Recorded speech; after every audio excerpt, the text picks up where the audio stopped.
A face that quakes, the wind, the fire. I've conquered country, crown and throne. Why can't I cross this river?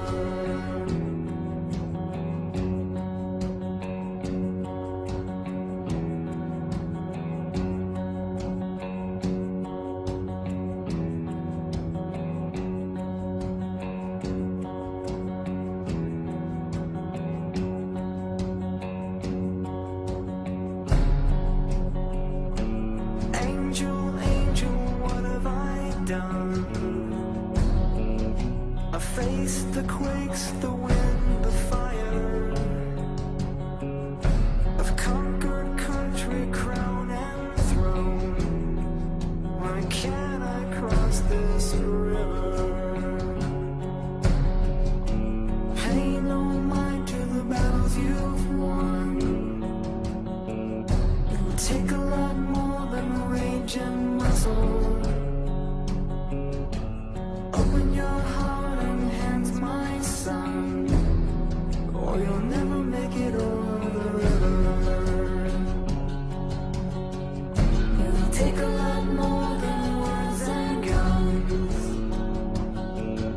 a whole lot more than riches and muscle. The hands of the many must join as one, and together we'll cross the river. It'll take a lot more than words and guns, a whole lot more than riches and muscle. The hands of the many must join as one, and together we'll cross the river. Nature, nature, heaven. It'll take a lot more than words and guns, sound more falling by the a whole lot more than riches and muscle. Conquer every mountain. The hands of the many must join as one, and together we'll cross the river. Brave the forest, brave. It'll take a lot more than words and guns. Brave the icy winds, a whole lot more than riches and muscle. Brave can be them all. The hands of the many must join as one, and together we'll cross the river.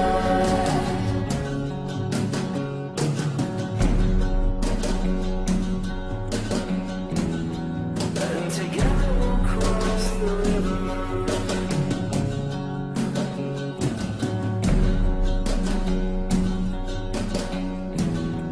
And together we'll cross the river. Nature, nurture, heaven and home. And together we'll cross the river. Nature, nurture, heaven and home. And together we'll cross the river.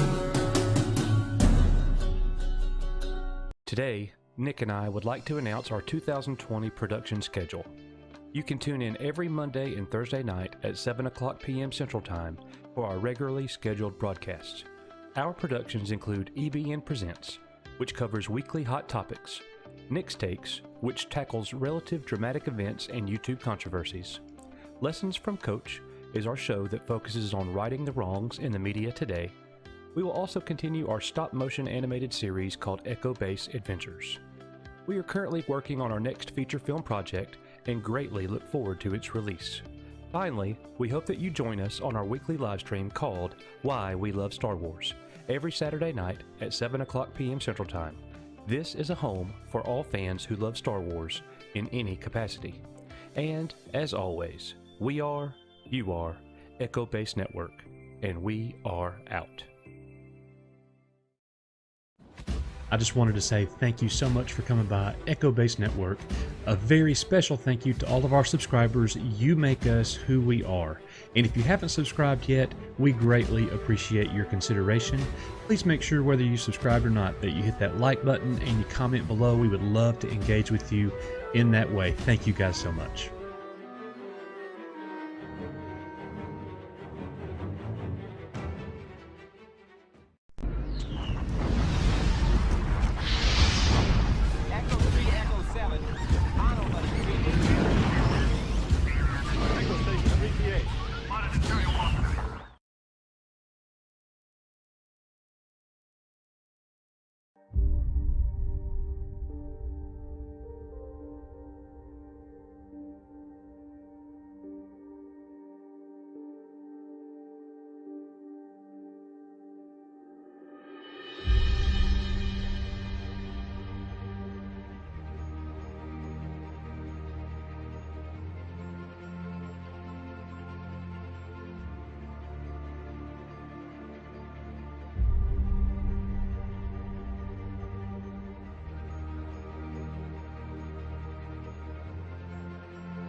Bringing a child into the world is one of the most important decisions every adult faces. So much joy and happiness can come from children. Both marriages and lives have been saved by the birth of children. But every child will inevitably face something that we all know too well, and that is pain. Sometimes, pain that we face is in the physical sense, but many times it could be an intrinsic pain, an internal anguish. I could think of nothing that would cause a parent more grief than watching their child suffer. This week, on Why We Love Star Wars, we are going to look at an amazing young lady who was experiencing pain. Her experience was both an outward and an inward one.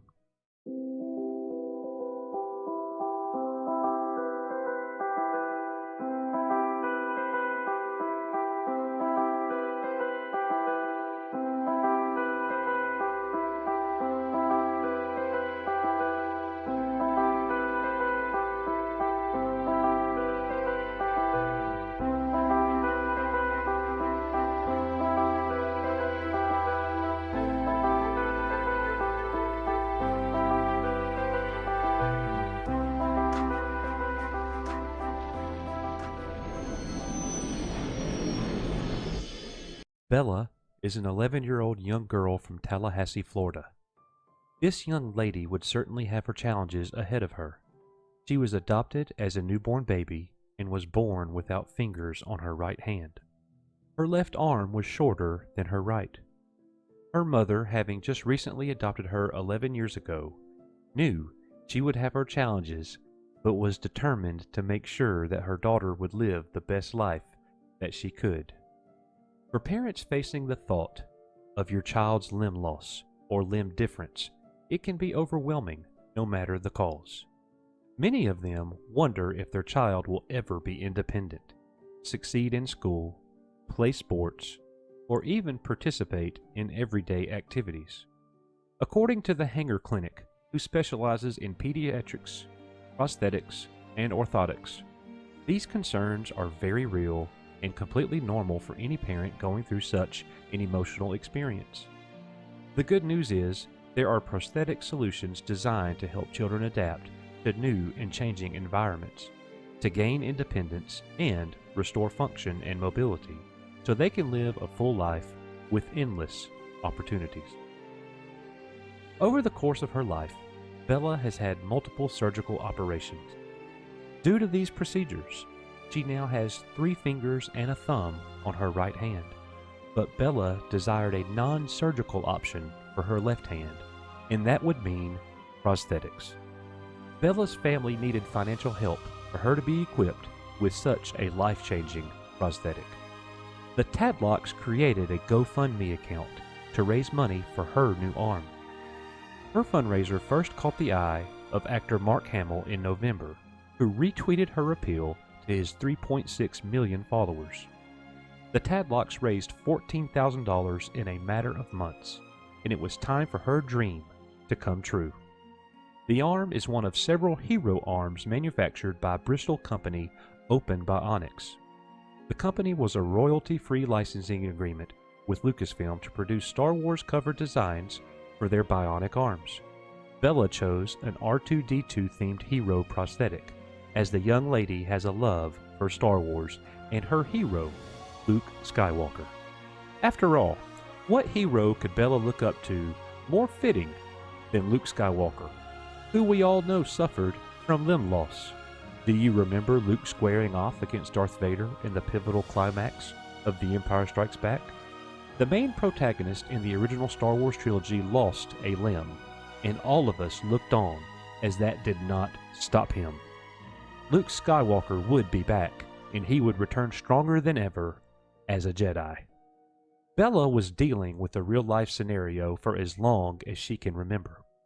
Though Mark Hamill's Luke Skywalker is a hero in the fictional fantasy movie, Bella would rise to the challenge and become a hero in real life.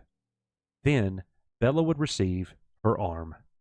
She became the first person in the United States to receive the advanced multi-grip arm in the style of R2-D2, and was able to show it off during a Skype call to none other than Mark Hamill. where she demonstrated picking up a bottle with her new hand. Hamill told her, "That is great. That is so fantastic. I'm so happy that you were able to have this happen for you."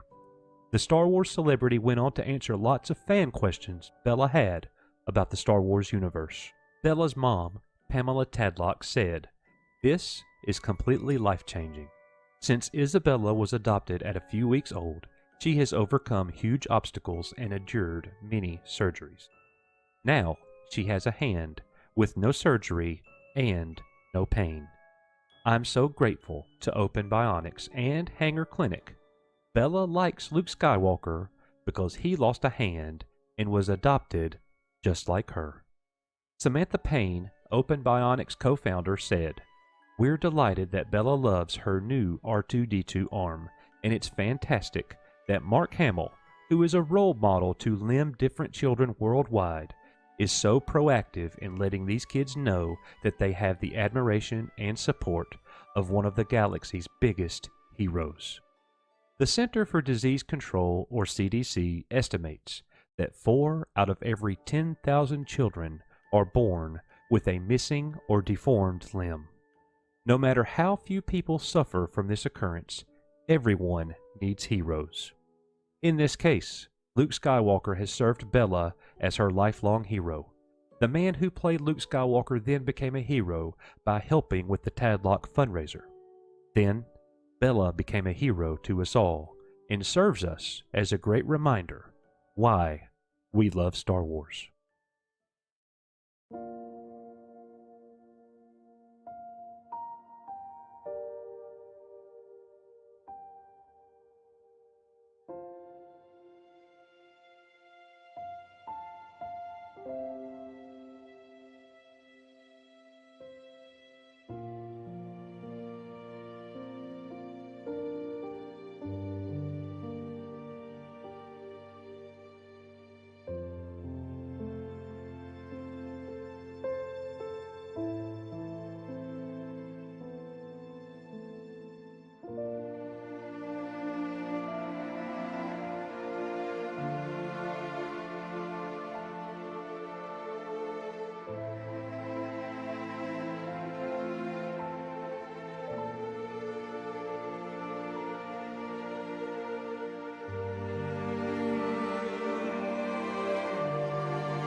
Hi Bella, hi Pamela. So, Bella, we, everyone at Open Bionics is really excited about you because we saw your campaign on Twitter and we really wanted you to be successful. So we were so happy when we saw that you were successful.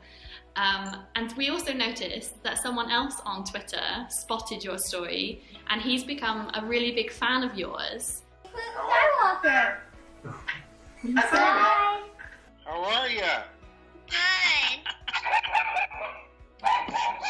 Good. You hear our dogs? Yeah. Hey, be quiet. I'm talking to Bella here.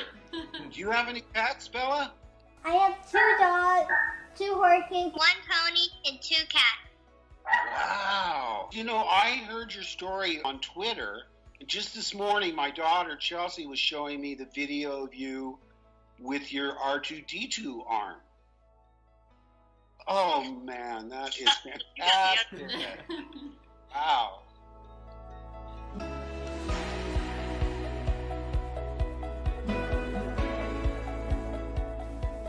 I can pick stuff up. Like,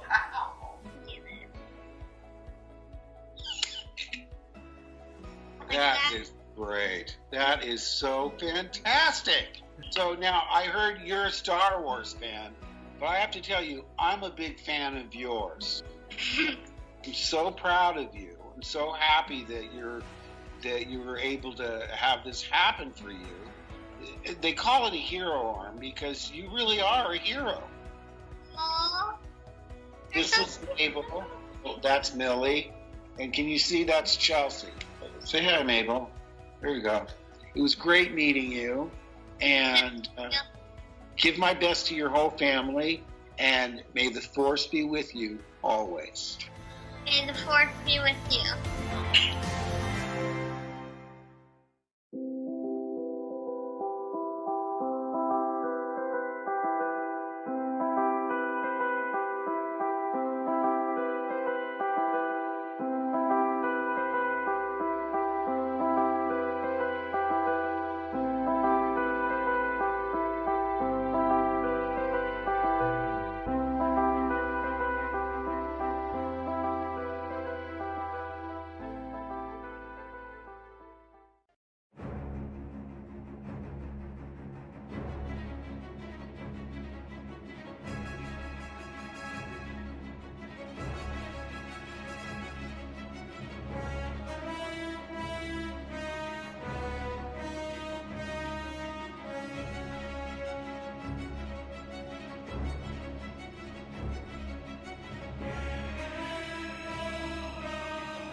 we have another Titan, Mr. Gary from Nerdrotic. Gary? He's pulled over getting a Slurpee.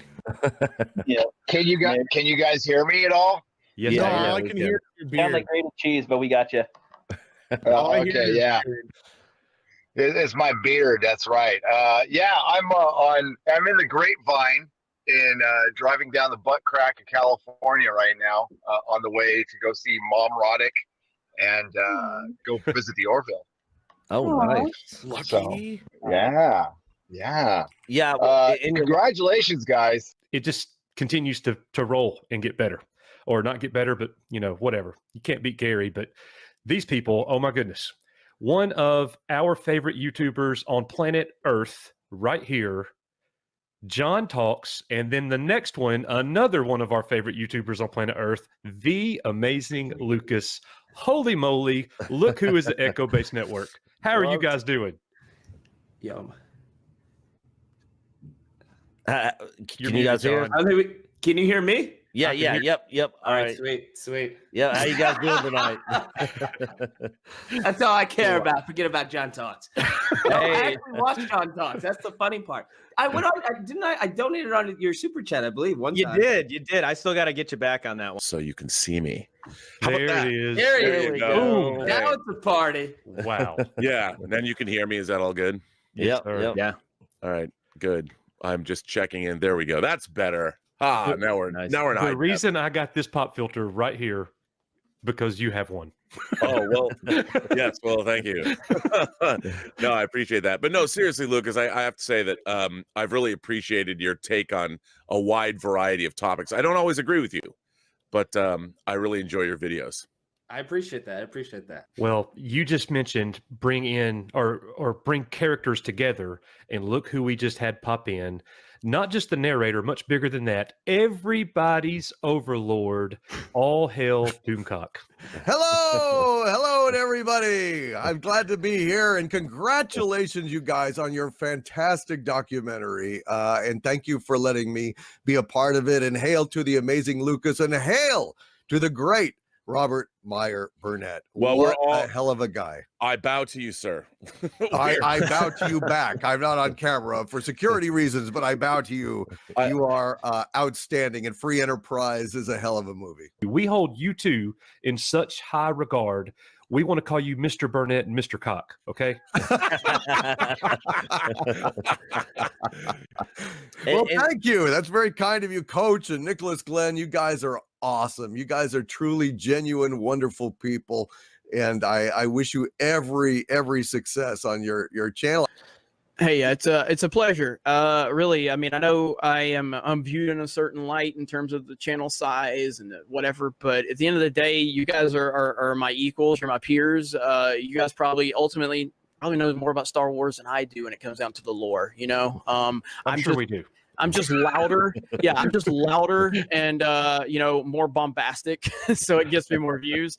But I'm pretty sure you guys are far more knowledgeable and respectable from that perspective, and I appreciate both of you and respect both of you. And we're equals as far as I'm concerned. Any last words?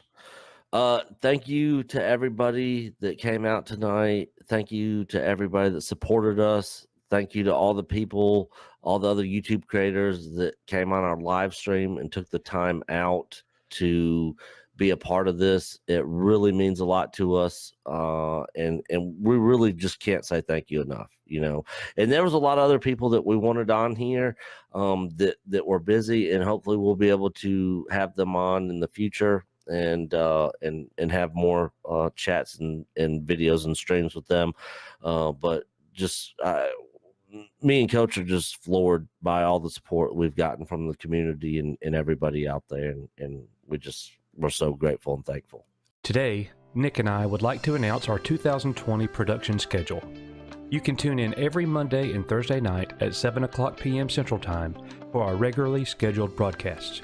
Our productions include EBN Presents, which covers weekly hot topics, Nick's Takes, which tackles relative dramatic events and YouTube controversies. Lessons from Coach is our show that focuses on righting the wrongs in the media today. We will also continue our stop-motion animated series called Echo Base Adventures. We are currently working on our next feature film project and greatly look forward to its release. Finally, we hope that you join us on our weekly live stream called Why We Love Star Wars, every Saturday night at 7 o'clock p.m. Central Time. This is a home for all fans who love Star Wars in any capacity. And, as always, we are, you are, Echo Base Network, and we are out.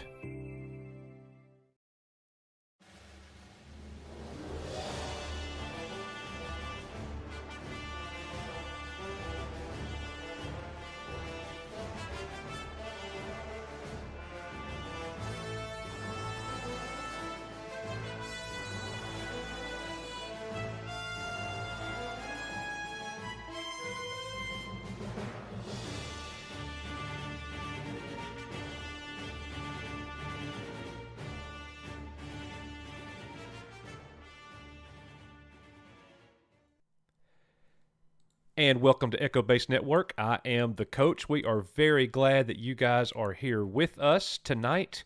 The episode is called The Queen of the Collections. We have none other than Robin Bakra here with us to talk toys. We have our show, Why We Love Star Wars, every Saturday night, so you guys are going to get to watch this. Robin is going to tell her story and share with us her collection and her love and her passion for all things Star Wars. So we will be back here in just a few minutes. Nick will be here with me, and we will be joined by Robin, and Mexican Iron Man will also be making an appearance. So we'll see you guys in just a minute. Stay tuned. Yeah, I said stay tuned, and I meant hang on a second. All right.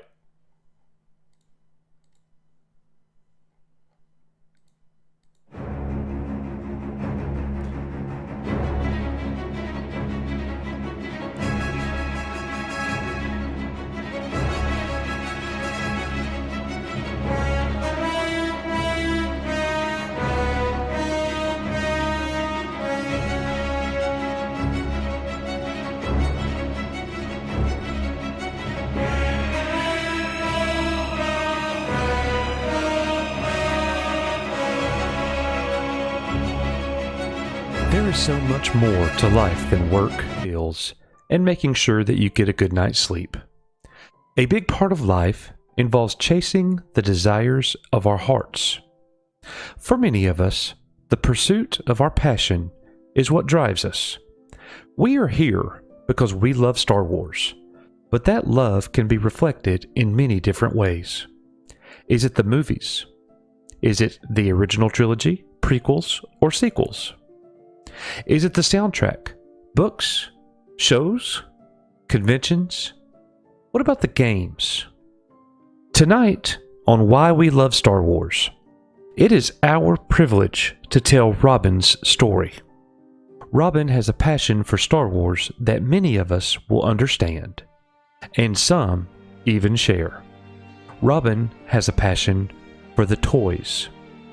We hope that you enjoy this very special episode that we are calling The Queen of Collections.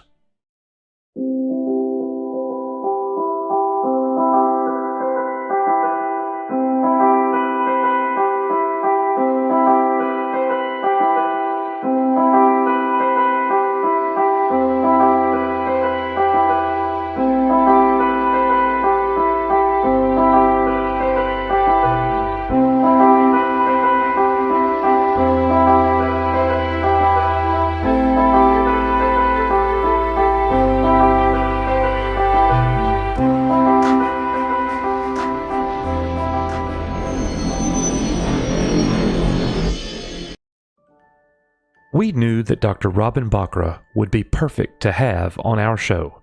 Nevertheless, we were nervous to ask. As avid toy collectors ourselves, we recognize Robin as a leader in the toy community.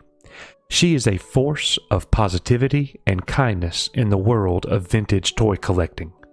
I can remember when I first started seeing images of Robin's collection that she would share in different Facebook groups to which we both belonged. I was amazed and in awe as week after week she would share new additions to her collection. I'm sure that I felt what many others did, a little bit of jealousy. But the toy community was thrilled to have her on board. Over time, everyone in the groups would come to know Robin and recognize the goodness of her heart. She has served honorably as an admin for multiple groups of collectors, and you can always guarantee that where Robin is involved, it will be classy and kind. We asked Robin to consider sharing her Star Wars story here at Echo Base Network, and her words follow. In 1977, I went to see Star Wars with my mom and dad at the Menlo Park Mall here in New Jersey at a first-run theater, so we saw it opening week. My mom has always been a very big sci-fi fan, so I got my start very early. I was almost 5 years old. Not until I was about 7 did the toys and the films come together for me playing with them with my neighbors on the new street I moved to. I used to play Star Wars with them every day with our ships and our figures after school and even in the summer. Or we would run around the woods and the snow and play out the scenes of the movie when The Empire Strikes Back came out. Every day was Star Wars. As time went on, I used to wish we would still play together, but the guys moved down to sports and lost interest. I still would go to the toy stores and buy the figures in 1984 and 85 when they would go on clearance because it just killed me to see my favorite movie going on sale and nobody cared anymore. When Star Trek took over the landscape of the science fiction for fans, I would go to Star Trek conventions and buy all the Star Wars items that they had for just a few dollars. Throughout time, some of the items have increased in value, and as of late, many things have skyrocketed. Not only have I tried to collect every piece that Kenner released, but I am now trying to buy at least one or two of every item from every country that ever produced Star Wars toys and memorabilia.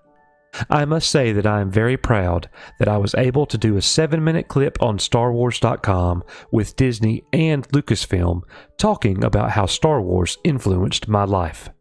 Because I love Star Wars so much, I loved science and science fiction, and that led me to major in biology and chemistry in college, which then led me to becoming a doctor. So I owe Star Wars a great bit of gratitude for leading me to where I am today. I have been told that I am the largest female vintage collector of Star Wars in the world, and that is cool. I do this on my own, and it's a great adventure. Robin was kind enough to share with us many pictures of her incredible collection. As we show them off, let's all be mindful of the passion that drives her to create such a collection. We, as fans of Star Wars, can look on and be proud for her, as we remain cognizant and never forget why we love Star Wars. One thing I do know, and I know this because I can feel it, is that the Force is real. It's something that we feel. When you meet somebody who likes Star Wars, whether they collect the toys, whether they like the movies, whether any part of it has touched their life, it's a bond. You feel the warmth. It's like a real friend that you've talked to for maybe years. And that feeling that you get, that electricity, that's the Force.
It really is because of Star Wars that I'm a doctor today, and I have all of this in my life.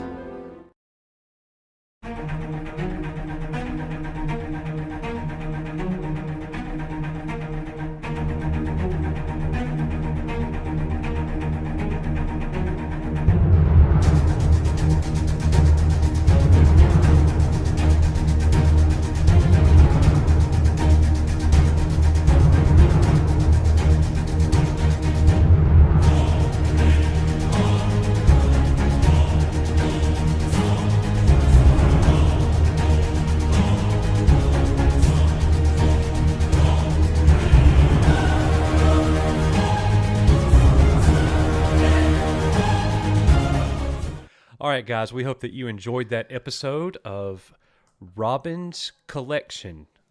We have none other than Dr. Robin herself here with us. I want to say hail to everybody in the chat. We have Mexican Iron Man, Rob Pearson, Hail That Guy Says, Hail Doug Kraus, Solomon Kane, Rob Pearson, if I didn't say that already, Zombie JLT, we have the Turd Burglar, of course, and Cotton Candy Hair Jeremy, all of these guys, Trevor Random, thank you guys. Loki's Morning of Mischief is here tonight as well. Loki's been pumping out those awesome, incredible live streams.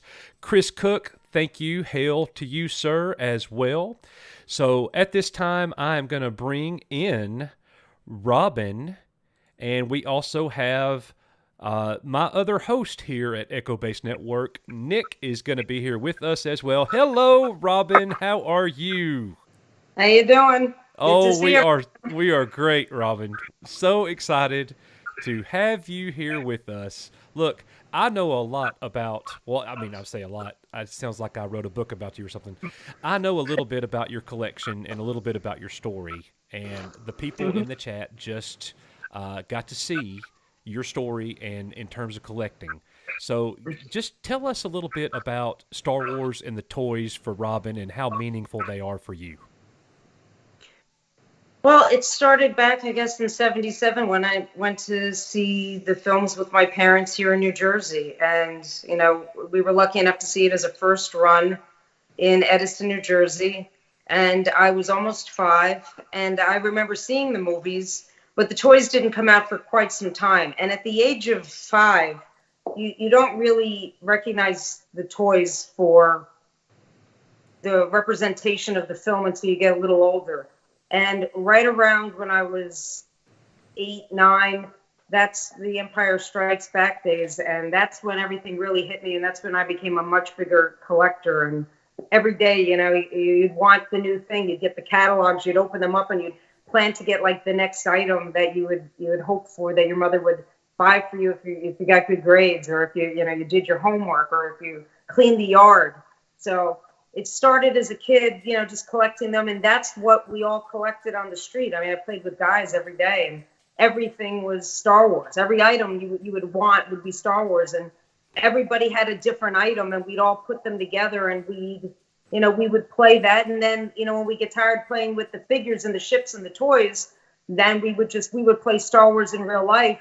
And I would run around, I'd be Princess Leia, and, you know, I had Marty and I had Alan, and we played it in real life. So it brought it even more to life for us. Absolutely. And I'm getting all kinds of messages here in the chat that people are saying, does Robin look for specific pieces or just browse what's available and buy it as she sees it? We're going to get to all these questions in the chat. Another person saying, I would love to know her thoughts on the prequels and Disney Star Wars. I promise you guys, we will get there. We're going to get Robin, who I consider a major toy personality. She's one of the major people. So I'm a little fish. I'm a little fish. She's a big fish. I got to say that, Robin. I'm sorry. What are some of your, you know, I saw the picture of you in the Princess Leia poncho that I think you said that your mother had made that for you. Y'all went to a fabric store. Yeah, I brought the card. I brought the Topps card with me, and we went to Joann's Fabrics right on Route 18 in East Brunswick, and I went through all the camouflage, and I found the one that looked the most similar. And then my mother, who is a pretty good seamstress, she just threw something together. And I still have that actually today. I have to show it to you later. It's so little, I can't even put it over my head. It's like I could just like put it on like my wrist. But yeah, so she put that together, and then I was like, I think one of like the first Leia Poncho girls in the world back in Halloween in 1983. Right. So how old were you in that picture of you dressed up as Leia Poncho?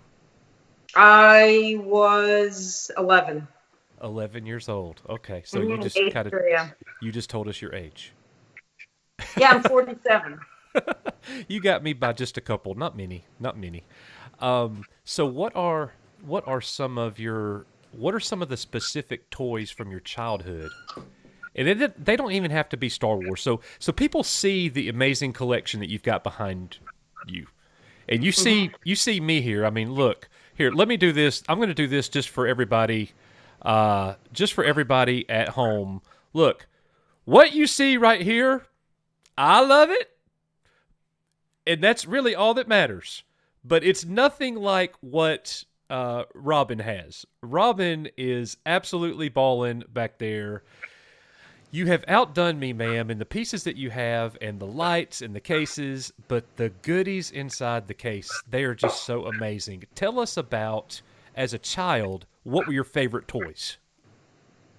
Well, the Millennium Falcon was the most important thing to me because it was like a basket that I could open up the top lid and just throw everything in, throw all the figures in, and then you can carry it like a box.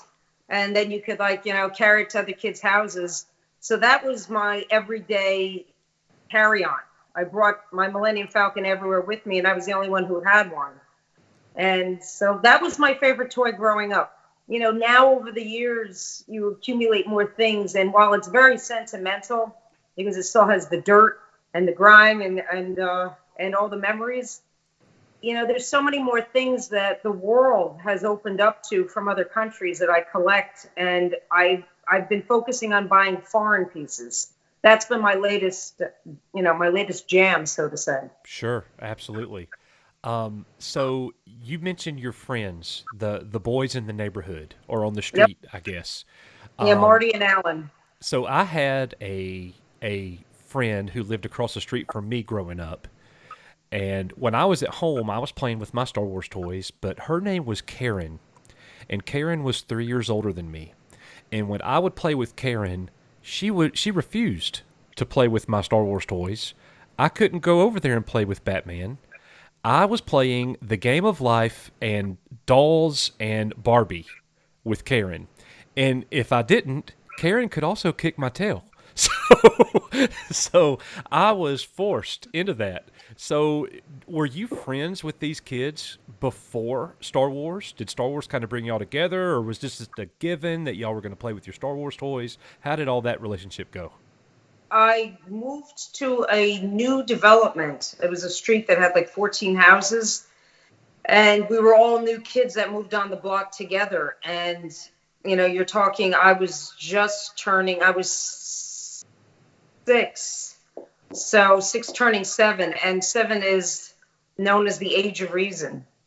Your mind thinks differently, you see things differently, and you start to grow up a little bit. And I was 7, and the other kids on the block were like the same age. So that's when I really started to play. It was at that age when we all met, we all knew each other, and then we were like, hey, I like Star Wars. Hey, I like Star Wars. You have a couple of things? Well, I have a couple of the things, and well, I only have a couple. So the three of us became, the Three Musketeers, and we were always together, and we were the same age, so we played these, and that's how we had this camaraderie. Right. Are you still friends with those guys today?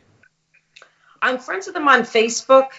They, one lives in New York State, very far away, and one lives out in California, and I haven't seen the one in California, God, for like 20 years, and I haven't seen Marty for like 12 years. I got to see him at a party, but everyone is so involved with their lives, their wives, their kids, and Sure. they're far away that it's just a message every now and then. It's tough because I miss them, And I wish that I could just pick up the phone sometimes and just talk for an hour. And, you know, you can't. And you can't go back, because our friendships were based in this world of being little kids playing Star Wars. And then they kind of grew out of it at some point, and we did drift off, and they moved to other states, and they moved to other areas. And, you know, life came in between us. So I wish they were still in my life, though. Well, you know, when hearing you talk about that, and it makes me reflect on our channel here. And for those of you who do not know, Robin has a Facebook group that she is an admin of. I guess you're a co-founder of the group. And but that leads me, the thought that I had was this: Star Wars is such a unique thing because we're all like this extended family. I want to say brotherhood, but here I am talking to a lady. There's a sisterhood as well. It's just a family. And many of us, it's not just the toys, it's not just the books. Like, if you have a passion for Star Wars, and if you run into another person that has that kind of passion as well, it's a bond. And it's just that you can't really think of, or I can't really think of a whole lot of things in life that it's that way. No, it cuts through so many things. It's that common denominator that you have with somebody, and then suddenly you realize that I liken it to a religion. And I know that you really can't, but when you find somebody that grows up with it or loves it or feels it, then you just automatically like them. It's very hard to explain. It's like you see things from the same perspective, and you're riding on the bus to the same school, and suddenly you're like, hey, you're my best friend. And so you meet people throughout the whole world. And, you know, through Facebook and through these groups, you meet people that are, you know, in New Zealand and Australia and, you know, Singapore and France and, you know, Canada, you name it. And suddenly we're one click away, and the whole world is united through Star Wars, through that language. And we all suddenly speak one language, and we all like the same things. And I can post an item that I may just have gotten in, and everyone will go, ooh, because we all go, oh, that's so cool.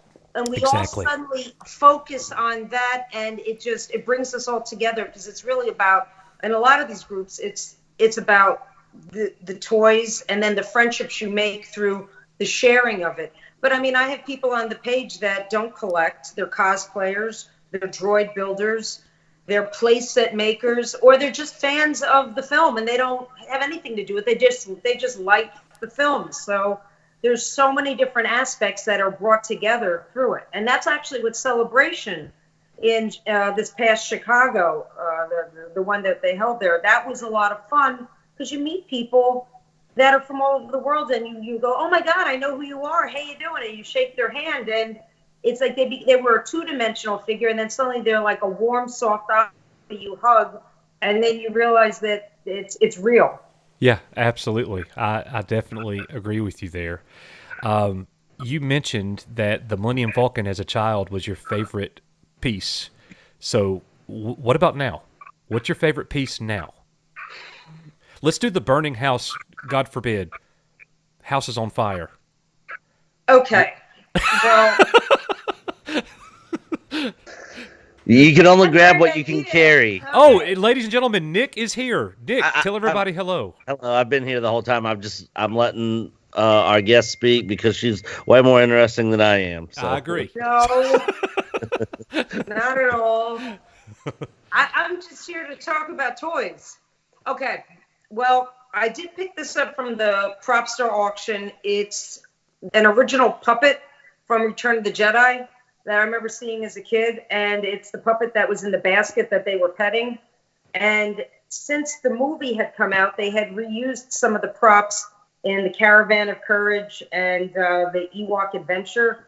So a lot of the original props from the movies, they had lightened up with some dye, and they changed it a little bit, so it's a little different from the movie. But this is Nippet. So where'd it go? There There he is. So that guy right here. That is awesome. Wow. Yeah, and he has wires by his hands. So we're looking at are we looking at a prototype Kenner Ewok plush toy? No, this was from the movie. So this was okay. this Gotcha. was the item, That was and a this prop. actually, this is the movie prop that is actually a puppet. You can put your hand up through the butt crack. It's open on the inside. Robin so you is can also put a your doctor, hand ladies and all the way up, and you can move the mouth. The mouth moves, and there's wires so you can move the hands. So the hands can be moved like a real puppet. So, and it looks a little different than it did back then. But yeah, that's the one. It's kind of cool. What am I doing now? Very cool. So, Very cool. So I had a quick. Well, go ahead, Coach. Well, we got a question here from Rob Pearson. He says, "Does Robin look for specific pieces or just browse what's available and buy it as she sees it?" No, I'm always looking for specific pieces. There's always something at this point because I have thousands of pieces, and no, I don't know what I have. So I have to browse through my own photos on my phone to go, do I have that exact one? Because there's a lot of times that, I have over 400 carded figures. And sometimes, I'm at a show and I'm all excited, I'm going to buy something. And I'm like, all right, I made a deal. And then I look at my phone, I'm like, I already have it. So you have to be so specific in the things you're looking for at this point, or else you end up with duplicates. And if you ever walk through my collection, you will actually see duplicates, and they are not always intentional. Right. So, yeah, I'm looking for foreign items at this point. I'm looking for some, movie props that I can afford, screen use props, because the prop industry has totally boomed, and the prices are crazy there. I mean, you can buy a home sometimes for the prices of some of these items. Absolutely. And that's why I kind of steer clear of the prop stuff. We do have another question here. Mexican Ironman says, how does she get those Spanish Mexican pieces? I saw some boxes in Spanish. Well, there was a company, you have to realize that Spain put out a lot of toys.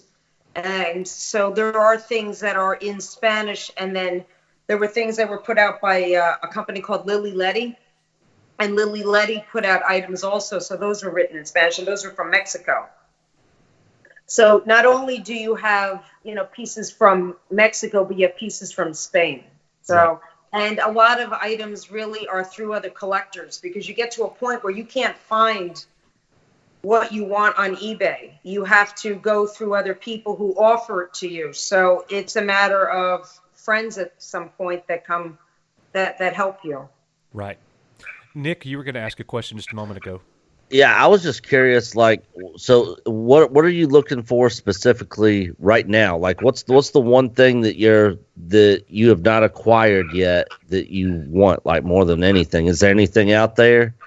Yeah, there is, but the prices are, very high for certain very rare items where there's only maybe, a dozen of them. Like, I would like to get a Tri-Logo Maydeen and a Tri-Logo Jawa, and then I've completed my whole Tri-Logo run of these Star Wars figures.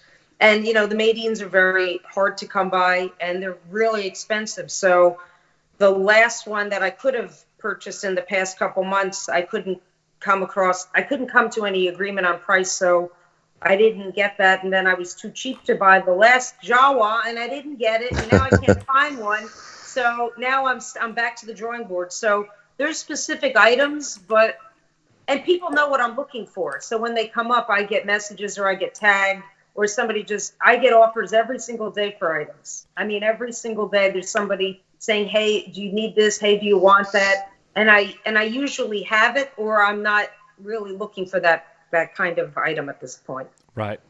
We got another great question here for Robin. Mike Esposito says, forget the toys. What kind of shampoo do you use?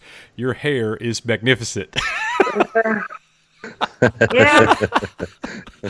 Okay. Well, for all the home gamers at home, he's on the page with me, and he's just being a really funny guy right now. I knew that name. Yeah, So- he's a barrel of fun. He's a barrel of monkeys. So when did you really start the collecting thing? Because I tell people I'm 40 years old. I tell people I've been collecting for 40 years. Well, that's not quite true. I had the toys as a kid, but at some point, for me it was about 13, and it was with this guy. It was with Nick. We started collecting. Well, I've steadily collected ever since Empire, and I was lucky enough to get a lot of toys. Even if I had every single... Oh, can you see? Is there a connection lost? Okay. No, you're still with us. Okay, well, there's very poor connectivity where I am. So, even if I could say I had every single Kenner item and I kept my toys in pretty good condition, they still were not all boxed. They were... By the time Return of the Jedi came out, I was buying items and I wasn't playing with them because I didn't have anybody to play with anymore because everybody had moved on. When Power of the Force came out, that's when I would be going to KB Toy and Toys R Us and be buying these items, and they'd be on clearance. So I would just be buying these items, not opening them up and just throwing them in a closet. So I started to starting to actually collect without playing without any intention of opening them up. Back in, like, I guess from 83 on is when I started to just buy these items because I love the film so much. And, they were like $1, $2. So I could buy, I bought so many Power of the Force carded figures and they were like $1 each. So it was hurting me. So then I would throw them in the closet, and then Star Wars faded away and nobody cared about it. And then I started going to Star Trek conventions with a friend of mine, Michael. And then that's when in the middle to late 80s, I would still be buying Star Wars, but I'd be buying it for like nothing because nobody wanted it. So you go to a Star Trek convention and everyone goes, no, that's Star Wars, that's dead. You want Star Trek. Star Trek is where all the action is. And while I love Star Trek and I still do, my heart was always, I would always leave with a bag full of figures, like a bag. I would leave with as much as I had money for, and I would just buy it all because nobody cared about it. So I threw everything in a closet, and then years ago, 7-8 years ago, a friend of mine says, why don't you, if I had this much room in a house, I would buy cabinets and I would start displaying things. And that's when I bought 3 cabinets, we put them together, and I went, And then I started to look on eBay, and I went, well, I wonder what else is out there. And that's when I realized that I really have nothing. And that's what opened up the Pandora's box of the foreign, the Canadian, the French, the foreign, the bootlegs, the prototypes. And that's where I then realized I really don't know anything. I only know what I knew from growing up, and there was so much more out there. And I never was connected on the internet with the original Rebel Scum and the original collectors, because if I knew this existed, I would have been there all along. So I was so behind on learning and collecting and sharing and trading that it's taken me about 8 years now to buy what I've bought. So It's been a lot of work. Yeah, it sounds like it. We've got 2 questions here, Robin. That guy says, does Robin also collect Ralph McQuarrie art?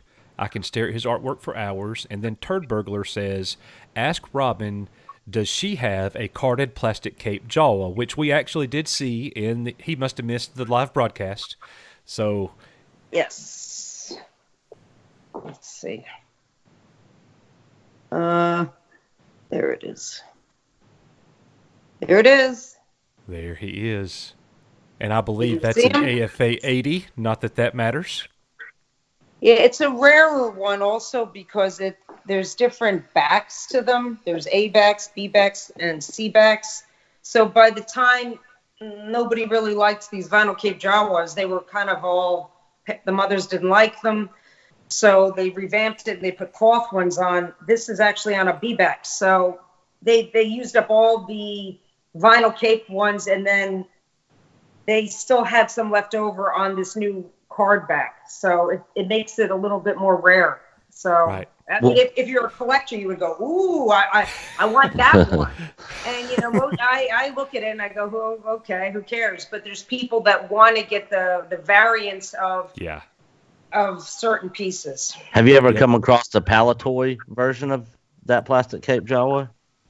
I've never had one available that I had purchased. I have seen them. I mean, I have friends who have them, but you know, lots of times you're talking like, you know, 20, 30,000 for that. Yeah, that's insane. Yeah, it's a lot of money. I just want to get my loose collection back, and that's it. And you know, that's not even easy to do. There's certain figures that are really expensive. So even putting together a loose run is hard and it's expensive, and you want to make sure you don't overpay. Yeah, I had a complete one, and unfortunately, and a lot of them were ones that I had as a kid growing up, and I came on hard times and sold it all. And now the only vintage Star Wars figure I have is one that Coach gave me, which is a carded AT-STAT driver on a Return of the Jedi card, of course. Because that's one of your favorite pieces. Yep. Coach has got your back. Let's see. Well, you kind of just answered what's kept you in it for so long. How much do you enjoy? Because I guess it's a crazy. You got like a dual role, Robin. You go from, Robin is a collector, and Robin's looking for pieces, and she, we all understand the thrill of making a purchase and adding to your collection. That's what we enjoy when you upload pictures of your collection. We're like, oh my gosh, look at that! I remember when you got the vinyl Cape Jawa. And I was like, oh, I could imagine what that feels like, And for the people who appreciate that, that's like incredible. But you also have another role of being an admin in the groups, or in a group for Bespin Prime. So what's it like in terms of balance there? You go from adminning this group and being a co-founder of it, and also being a collector. Well, it's a community. You're a part of a community, and you have to help other people, because the more I learn, the more I realize I don't know anything. And it's a very humbling experience to be, in a community of people where there's so many layers of knowledge, and between all of us, we know it all. We write the books, we talk at shows, we talk at panels. We all, as a community, know it, but nobody knows it all, except maybe Gus and Duncan. Maybe they know it all, but there really is nobody who can know it all, because you end up specializing, you end up focusing on different aspects of things. Right. And it depends how old you are. I mean, there's a lot of the collectors that I respect that are in their 50s. So they're just older, and they have been around a little longer in it, and have that much more of like a lead in knowledge. But I'll never know as much as they do. I mean, they know a lot. So in this community, there's myself and Dennis, who started this page. And, we have a lot of really great people on it that run it with us. And, we share, we teach, we help each other. I get messages all day long from people who want to say, is this real? Is this a good price? I need something. Can you help me? So how do you say no? How do you tell them I can't help you? That's the whole purpose of why you're there, is to be a part of this community, to share what you know and share your connections. Yeah. So it's a lot of work. It takes hours every day between my collecting and, running the page and helping people out and commenting and knowing what everyone is doing, and then being, a full-time physician. Mm-hmm. There's very little for yourself. Sometimes at the end of the day, you're really tired. Yep. I could not imagine doing that. But, I'm sure, like, you are so awesome that I bet, yes, you are. There's a lot of collectors who try to help out Robin too. Yes, that's how I have a lot of really great pieces here that I own, is because of, my friends. They're the ones who have helped me. I mean, I wouldn't have half these really cool things if they didn't head it off and say, hey, you have to You have to get this piece. Is the signal interrupted? The signal. Oh, no, you're good. You're good. Okay. Yeah, no. So it's if it wasn't for the community, I would have half as many cool items. And they help me even with prices. I'll ask them, is this a good price? And they'll go, no. And then people will ask me that, like later on in that day, is this a good price? And I'll go, yes. So like I said, there's so many layers in this community of knowledge, and you can't know it all. I want to get through some of these questions that our chat's asking. Ask her what that snow speeder is behind her. Is it a replica or Kenner toy? Oh yeah, I saw that on the camera. It was off to your back right, sitting on the floor, on the side of one of the cabinets, the other way. Oh no, that's gonna be a giveaway on my page. Oh, awesome. That's like a spare. I have so many spares of everything that, that's nothing. Well, that's something cool, but it's nothing that remarkable. So what has been your most, Nick? You'll ask the next question. Hang on one second. I'm sorry. Rob Pearson asks, what has been your most exciting find and purchase? The most exciting find. Well, one night I went to a local toy show and a vendor had a little cabinet. He was like a Topps card seller. So he had a lot of baseball cards and some Star Wars cards, but like nothing even like sealed. He had just tons of stuff, and he had a little case of Star Wars figures. So they were all marked like $15, $20, and they were in little baggies, and they were stapled shut. And they were filthy figures that were in these little bags. And so, I just bought like $120 worth of them. Right. Like $20, $15, that, because they had their weapons. So I figured if the figures are all beaters, it doesn't matter. Then I have a whole bunch of weapons. So I get home. It's like 11:30 at night. I'm like tired. And I was like, I gotta look at my toys. So I open up all the baggies. I throw them in the sink. I throw some soap in. I'm like washing them up. And then I pull the Luke Farm Boy out from the sink, and I'm looking at his lightsaber, and I thought the nub was gone. But instead, the saber was actually, retracted up in his arm, and I pulled it out, and I realized it was a double telescoping one for $20. nice. Oh, I that's know. great. That's what I said. And I was like, because I just thought it was just, one that had a broken tip, and then I found out, no, and it actually was. It's a nice one. So I have a whole bunch of them, but I'm a Luke Farm Boy collector. So I love Luke. Luke is my favorite. Awesome. Luke is your favorite. That's another one of the questions that we're going to get to. All right, so good. Yeah, I don't know why. I don't know how that happened, but I think I have the most carded Han Solo figures. I think I have like 30, 40 Han Solo figures that are carded, and yet I ended up I like the Lukes because the pants are either pistachio or yellow or brown or tan, and the hair is all different color, and I feel like every single one of them is a little different. Do you have an orange hair? Yes, I'll show you. Very nice. Let's see, where is it? It's hard to tell. He's right there. I see him. Wow, so much greatness right there. Look at that. It's a Luke party, y'all. That is great.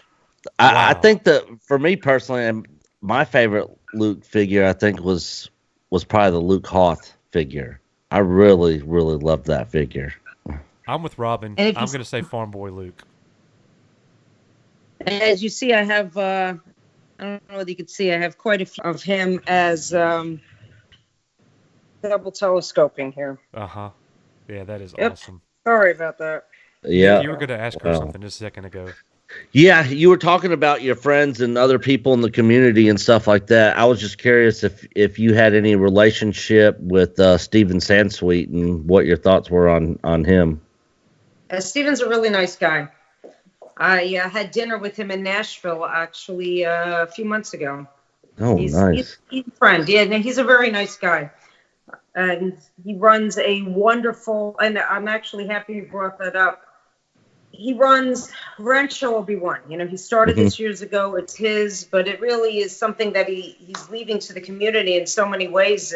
Is this phenomenal museum, and being a member, you can be a member with like a small annual donation, and then you get a Christmas card and you get patches. And then there's all these different things you can be a part of for these special tours, and you get to meet him. And he's so down to earth, and he's so nice, and he's so genuinely sweet. Like, he genuinely is nice. It's not Matt. He really is all that, and a bag of chips too. He really is awesome. So he's awesome. I can't say enough wonderful things about him. So I love him. Do you remember, I don't think you were there, I think it was 2018, when Michael Havens had his first convention. Yeah, I was there. Okay. Well, I didn't see you. We were there. But Shatner was there, and all these people were there, and we're walking around, and the person that we were most excited to see was Steven Sansweet. Yeah. That's the person we were like, yes! Like, forget Shatner. That's who we wanted to meet.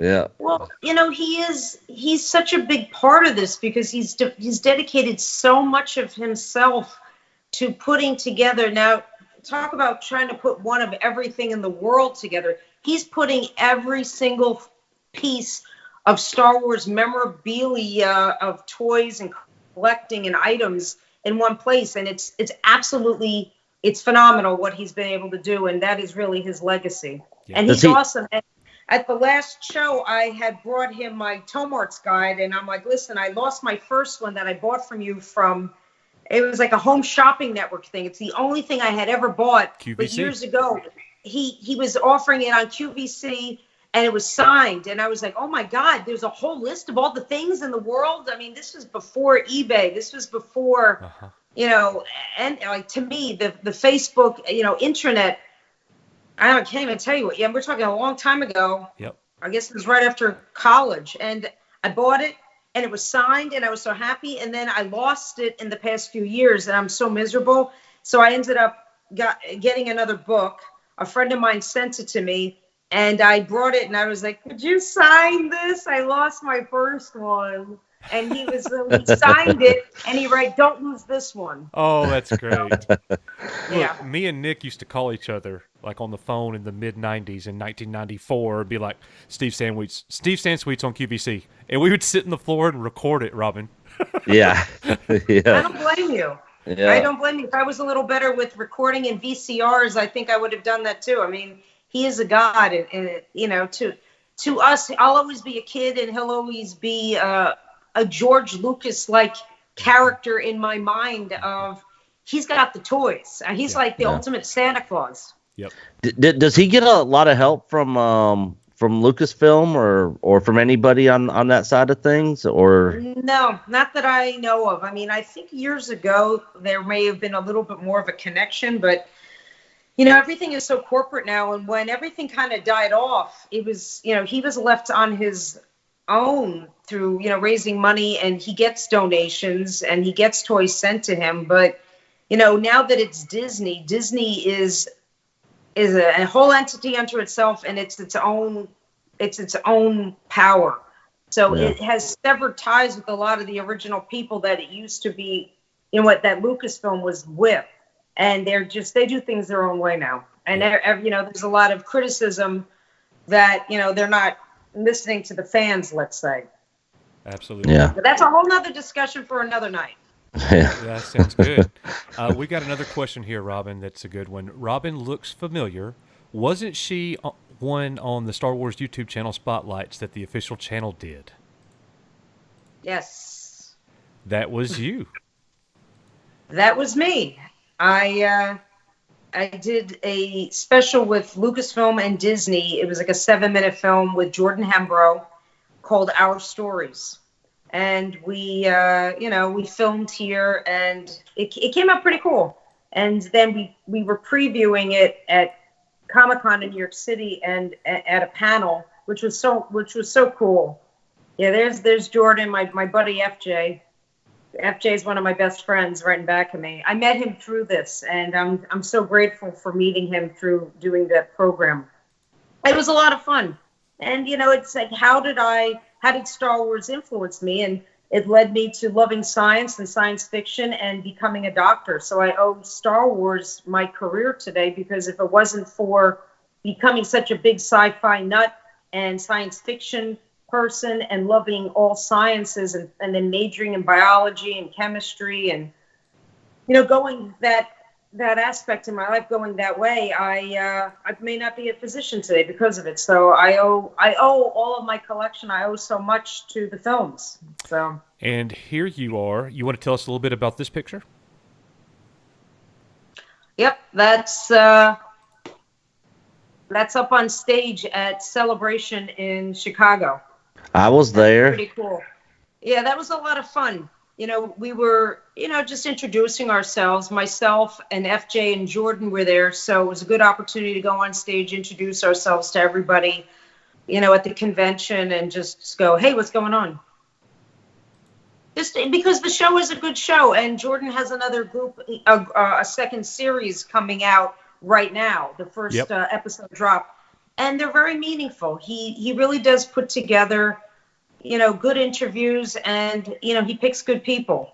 I'm not saying it because I was one. I'm actually one of the most boring people there. He actually picked people that have very meaningful stories and very, you know, some very sad stories of, you know, their connection.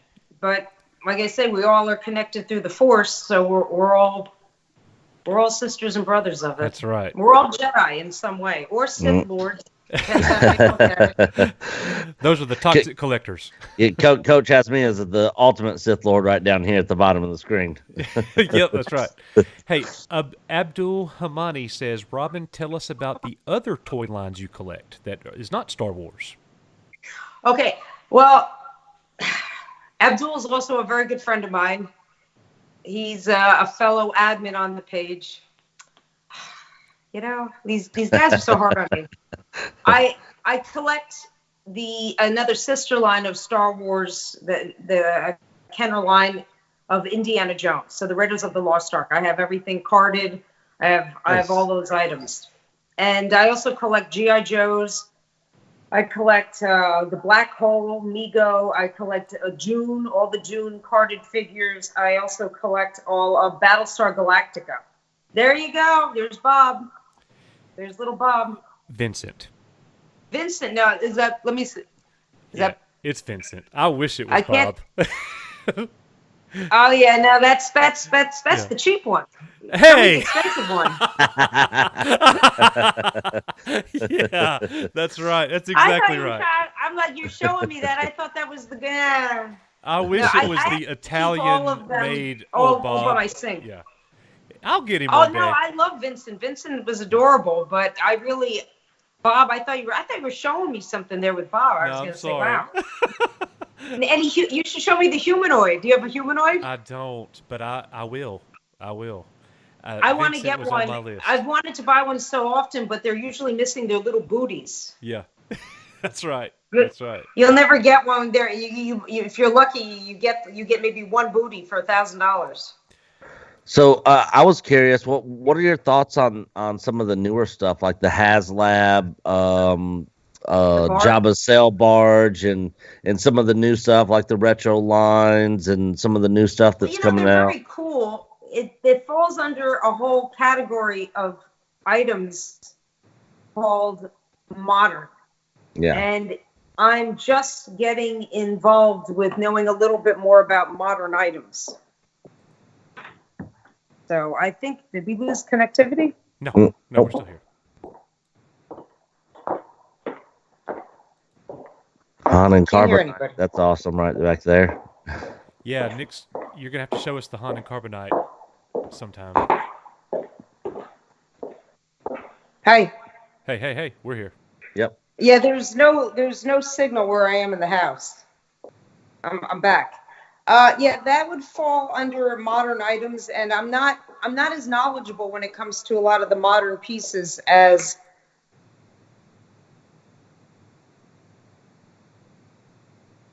I mean, for example, This guy here. Oh yeah, that is awesome. I would love to have that in my house. Yeah, but this falls under modern because this is actually from 96. So this is from 1996. Oh, I remember when they were selling that. Wasn't who made that? Was that the That was FAO Schwartz put this out. Okay. So FAO Schwartz put it out, and that this actually was something that my mother bought me for Christmas, and it came in a huge crate. And it's crazy because she was trying to cover this big wooden crate with a sheet, and she had it propped up in like against the wall in the living room, and they were trying to say it was cans of paint. It's like, oh no, don't pay attention to the man behind the sheet, you know what I mean, the man behind the curtain, and it was this. Wow. And it was so at Christmas time we opened it up and I was like, yeah, that's pretty cool. But what do you do with that? So I had it propped up in my room since 96 basically, and I've moved it many places, and now I happen to like Captain Solo right where he is. Absolutely. Beautiful. So Yeah, does it he's got cool. working LED lights on the side and all that sort of stuff? No, it didn't come with anything like that. It's actually Okay. fiberglass. Oh. Yeah, one of our subscribers, Rob Pearson, he's a prop maker, and he actually sent me a exact mold replica of Han Solo's face from the Han and Carbonite. Yeah, no, it's really pretty cool. But again, like something like this falls under modern, and I'm just not. I have a harder time with it because I don't have any emotional attachment to it because it wasn't around during the time when I was playing. So Right. while I think a lot of these items are super cool, like I love that. That's actually one of my favorite pieces also, but it's not like if there was a fire, I'm not running off with that. Yeah. Well, But here's you something, know, it's a lot of fun. here's something I think you'll appreciate, Robin. Knight of Ren 789 says, I'm a 21-year-old college student, and I love the vintage Kenner Star Wars stuff. I currently have 20 original figures, some incomplete, some complete. I also collect the newer Star Wars figures. So there's a young man that's getting involved with something we have a passion for. Yeah. Well, it's nice to see because I feel like so many people, you know, that are younger don't necessarily care about this.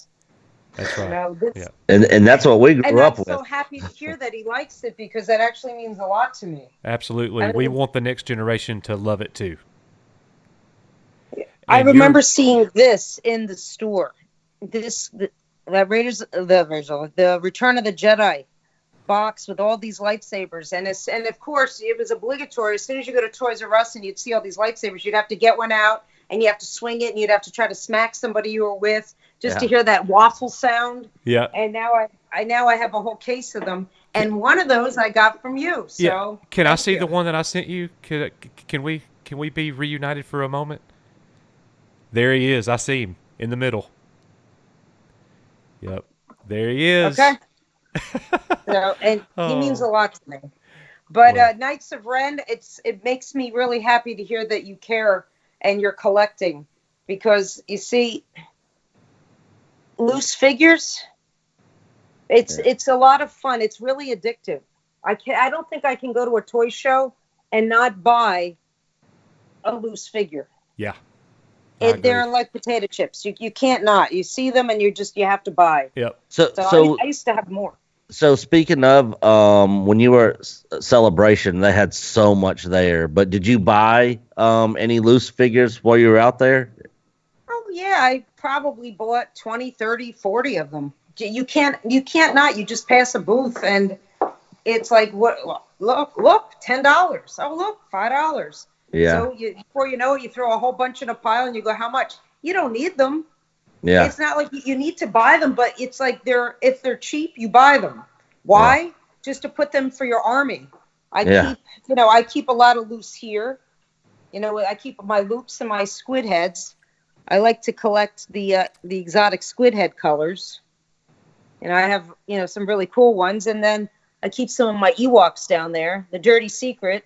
A lot of people don't like Ewoks. I do. I have no issues with Ewoks. I grew up with them. I love the Ewok movies. I am an Ewok fan.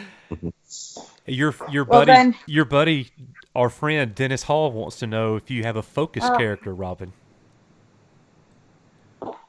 You know, which he knows the answer to.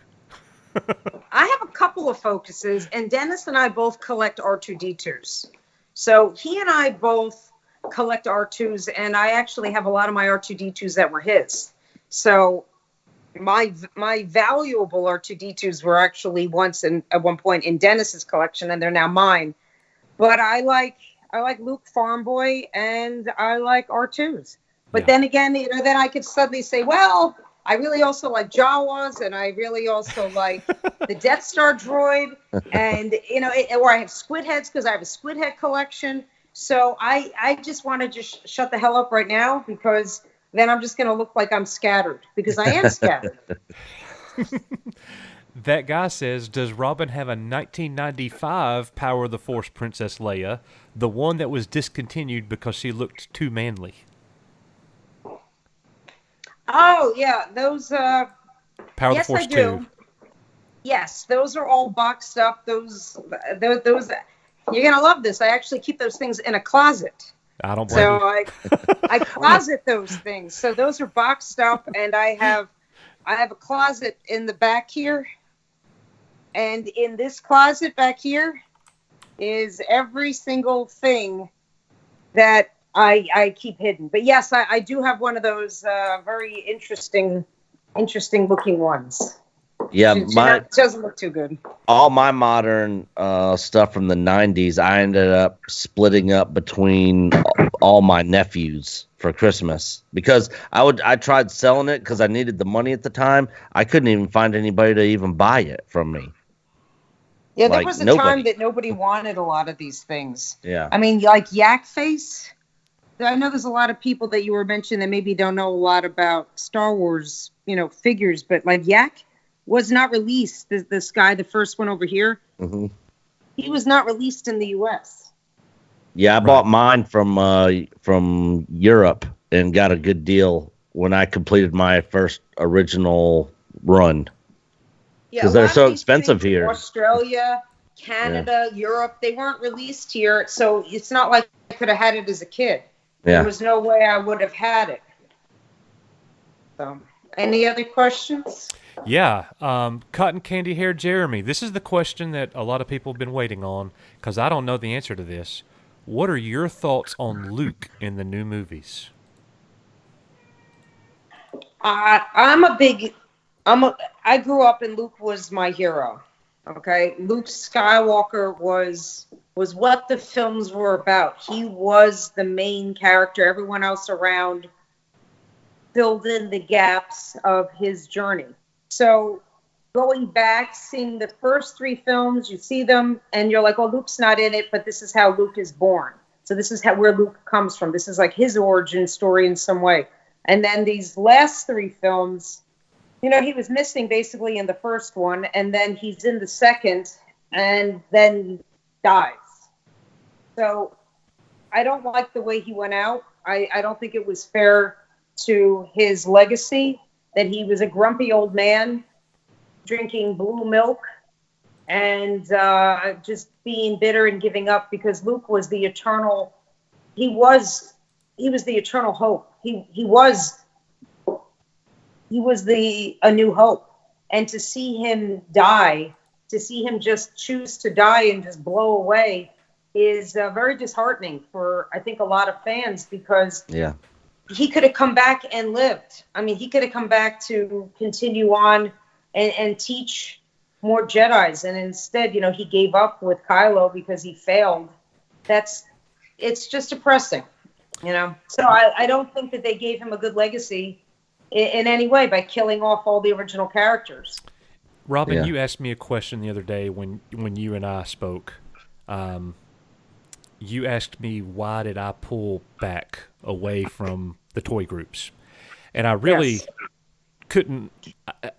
I can feel my answer, but I couldn't articulate it. You just brought it to me. So when The Last Jedi came out, there were so many fans of Star Wars, like all of us, that left disgusted, hurt what they did to Luke in that movie. Because I walked into the theater expecting to see my hero back. I expected to see my Superman back. Yep. And that's not what we got. So, and I wasn't one that was out blasting people on Facebook or whatever, but within the toy groups and other groups too, but in the toy groups, people started talking about the movie. And I saw in everywhere online, not just the toy groups again, I want to make sure I emphasize that, but people were going at each other's necks over this. And it was so disheartening and so negative, and I could not stand it. So I didn't just pull out of the toy groups, I pulled out of a lot of groups. Because no matter what side you were on, if you were on a side, you were getting lambasted by the other side. You're right. And no, there's no easy answer with it. I mean, Luke was our hero. I grew up with him. You know, I love him. You know, it's always, I've always wanted to meet Mark Hamill, just to shake his hand and say, you know, this is awesome to meet a childhood hero. But, you know, and I don't think he was happy with the way they wrote him either. I think that he was a little unhappy, but some of it is maybe the politics. I think that, you know, maybe there was some animosity going on in the studios, and maybe they didn't get along. There's a lot of reasons that we will never know. That's right. For why he basically was written out and devalued the way he was, to be made just a bitter old man on an island saying, "Get off my island." Yep. It's like saying, "Get off my front lawn." Yeah. That's not Luke Skywalker. I mean, it's like, I'm Luke Skywalker. I'm here to save you. What happened to that guy? What happened to that savior? And he just, it's a tough one. But I pretend those films don't exist. I live in the whole A New Hope, Empire, and Return of the Jedi world. So yep. I keep that. And I mean, yes, I love these other films because I love science fiction films. So any Star Wars, I mean, in The Mandalorian especially, gives you a little bit more of that grit and that feel that the original films, do. So, and Jon Favreau really, and Dave Filoni have really gotten that right. I mean, they've really been able to get that essence and duplicate it and to give you some of that. And it's great. Right. Absolutely. So have you heard the rumors about them possibly bringing Luke after Return of the Jedi, obviously, in Mandalorian season 2, CGI de-aged to look the way he looked in Return of the Jedi? And if you have heard those rumors and they did do that, would you be happy to see that, or do you want them to kind of stay away from all those original characters at this point? No, I don't. I enjoy the original characters the most, and any nod to it is brilliant. With IG-11, it's like we all saw a version of IG-88, and we were like, that's awesome. Now we can see what he can really do. Yeah. So any nod to the original trilogy characters, I invite. I don't, Mark Hamill is still a handsome guy. I don't think that they need to do too much. They can just, put some of that shoe polish that they did on that right. they did, in that one scene where his hair wasn't gray. They can use Mark Hamill now. They could just, dye his hair. I don't think they have to do too much CGI for him. They can dress him, and we'll all go with it, and we'll just go, this is Luke, who's only now 40, maybe not 60. So I think that would be fine. I don't think they need to fake it. Well, so the question was about Luke, and you've definitely given your answer there. How do you feel, or what are your feelings on Star Wars since the Disney purchase in 2012? Well, I understand what they're trying to do. They're trying to create a new enterprise with these films. They take the idea of Star Wars and they're creating an even more expanded universe. The problem is that there's been so much written prior to them buying it that they don't even need to write anything else. There's so many other great characters that already have been written that they should just go to these books. I mean, especially a lot of these Timothy Zahn books, and there's so many other great writers that have been out there that created 100 other characters, maybe even more than that. We could be exploring that. Those characters already have been very worked out. So we can go into the Grey Jedi. We could talk about things that nobody's even talked about that we've all been talking about for years, and now we could actually see it. Versus, they're going to create new characters. Who cares? You don't have to. We have 1,000 others that exist that we all would love to see come to light. That we've already worked out all the plots and all the kinks in our. So if you really know these books and you really love the films, you can do that. Absolutely. But do I like these other films? I understand what they're trying to do. It's a business. Disney is a business. They're going to create something that is separate from with younger people and newer characters because it has a longevity. It goes through time. So I understand what they're trying to do. It's, I like it. It makes me happy because it makes the world real again. It's alive. Star Wars is alive, and now it's bigger than ever. But I don't have any attachment to it. I'm not. I can't say, oh my God, Rey. I love Rey. I dressed up as Rey for Halloween. I didn't. So I like the character. I think she's a good actress, and I think she portrayed it very well. But there's no, if you watch it, you enjoy it, and then you move on. Right. Yep. I agree with that. Yeah. Nick, you were about to say something. Yeah, I was just gonna say, the newer movies. Would you like to see them continue that storyline, or do you really have no interest in these newer characters? I feel like they did enough. I mean, I feel like they gave it an ending, which is fine with Rey and and Kylo.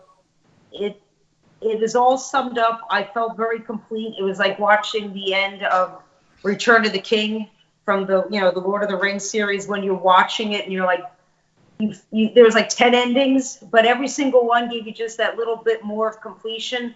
This film was complete. It was good. It wrapped things up. I don't care. I wouldn't mind if they did the, with Ewan McGregor, go back and do Obi-Wan Kenobi. I think that would be really kick-ass. I think that a lot of us would love to see it because he's such a good actor, and he's in his prime now to really play a little bit older of a Kenobi where we left off, and now maybe really be really kick-ass. And we could really see maybe more of what the Jedi can do because we really never got to see much of what the Jedi can do. Just maybe a little snippet in, Revenge of the Sith when basically they're all killed. Yep. Good point. That's an excellent point right there. Back to collecting. I don't know if you feel, for me as a collector, I kind of felt like Star Wars vintage toys hit their all-time peak high right around the time of The Force Awakens. Would you agree with that? No. All right. When do you say? I would say in 2019. Really? Mm-hmm. Do you feel like it's on a decline now?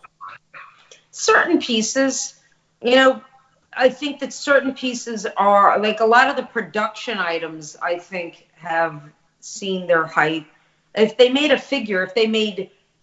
100,000 of a certain figure, and there isn't necessarily not a lot of them left in great shape, I think that okay, it was worth so much. Everyone was excited. Now I think the prices have come down.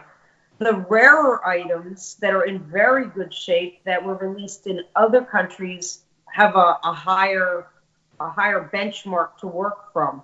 But there's a lot of pieces that I look at, there maybe is only 10 or 20 or 30 of. So it's hard to put a price on because a lot of people are never going to sell them. They're going to sell them when they're from their dead cold hands and the kids get them in like 30, 40 years. But the prices are coming down on most things. I mean, if you watch a lot of them, I'm involved with all the auctions. I buy from, Hakes and Vectis and Prop Store, and there's a couple of other smaller ones. the prices I feel have peaked and are coming down now because Right. the films are over. It's like another slump, and the newer people that are coming in that are really getting into the cosplay and really like, the Mandalorian. They like the films, but they don't necessarily want to spend $1,000 for a carded figure, and then they find out they need to buy 92 of them. Yeah. So they're like, yeah, I got one. It's like, yeah, 92 to go. Because the card back says you gotta collect get them that all. yak face. Because growing up, you had the back of the card. You'd mark off. I got that one. I got that one. I need that one.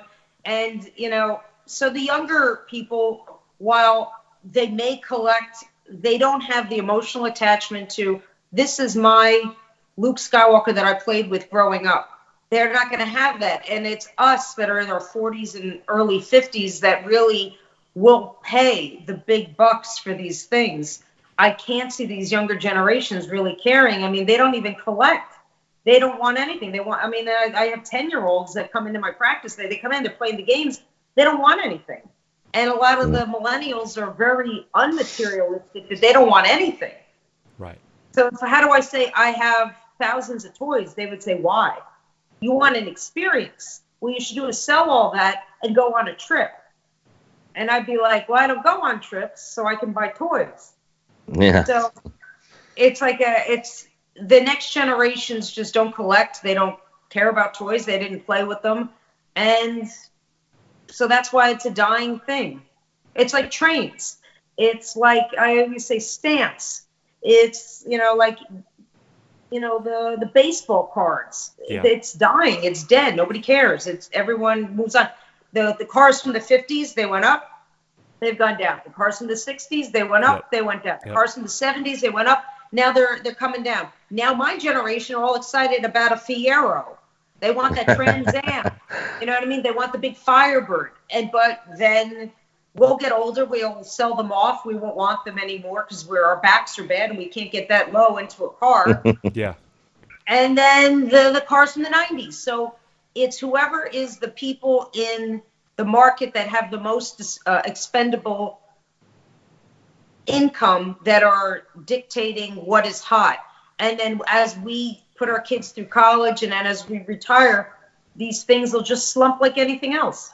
You sound an awful lot like the man you're standing behind right there. I can remember, and let me say this first. The Toy Hunter is my favorite show of all time. And I was devastated. Good. I was devastated when we lost it.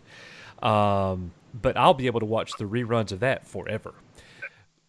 I remember in one episode when Jordan was talking about how 80s toys are on fire right now. And one day, it's going to be the 90s toys. I don't think we're there yet. And it's actually kind of hard for me to envision that, Robin. It's hard for me as a toy collector. I'm just going to have to experience it. Like, it's just hard. That stuff was so mass-produced, way more than what we have in the 80s. But where do you see toy collecting in 10 years? I mean, it's still going to exist because I'm going to wait everybody out and I'm going to get all those pieces that I've ever wanted. It's like, they're like, you're never going to get that. And I'm like, yes, I am. I'm taking vitamins and I'm working out. So I'm going to get it from you. I already have it worked out with your kids that are 10. There'll definitely be toy shows. We will still be there, gray-haired, going around with walkers, still buying them. But I think the toy shows will get smaller, and I think there will be a bigger aspect to, let's say, Star Wars fandom. The Star Wars fandom will go more, I think, into the cosplay and the movies and the pops and that kind of stuff, like the cheaper, the more inexpensive, the more available things. And I think a lot of this vintage stuff is just going to dissolve into people's collections, where instead of, let's say, I have a couple thousand pieces, maybe people will only have a few. And where they just won't care. They'll open them up and they'll play with them. They'll hand them to the kids and they'll go, we might as well play with them. And the kids they'll play with the box. They're not even going to play with the toy. Yeah. Yeah, that's a really good point. Do you I ever... don't think anyone's going to really care about these things, and I don't care. You know, I have a lot of money invested in these things, and to me, they're valueless. They have no value. It's not about the money.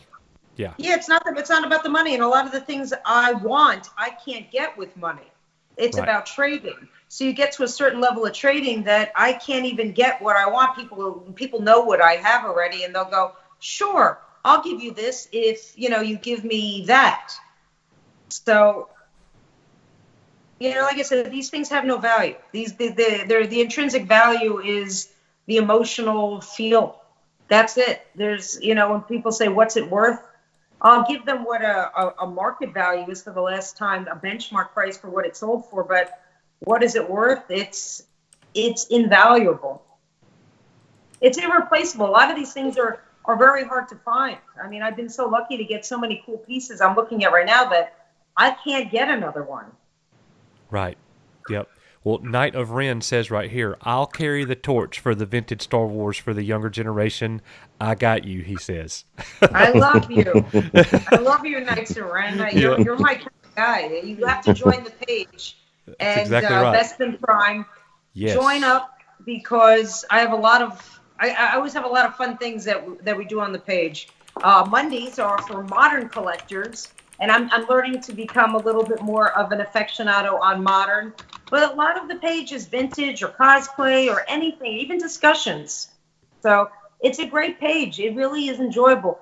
I have people that have their kids on it. I do spotlights. You can take pictures of your collection, and you can answer some questions, and then you can introduce yourself to the collecting community, because we have all levels.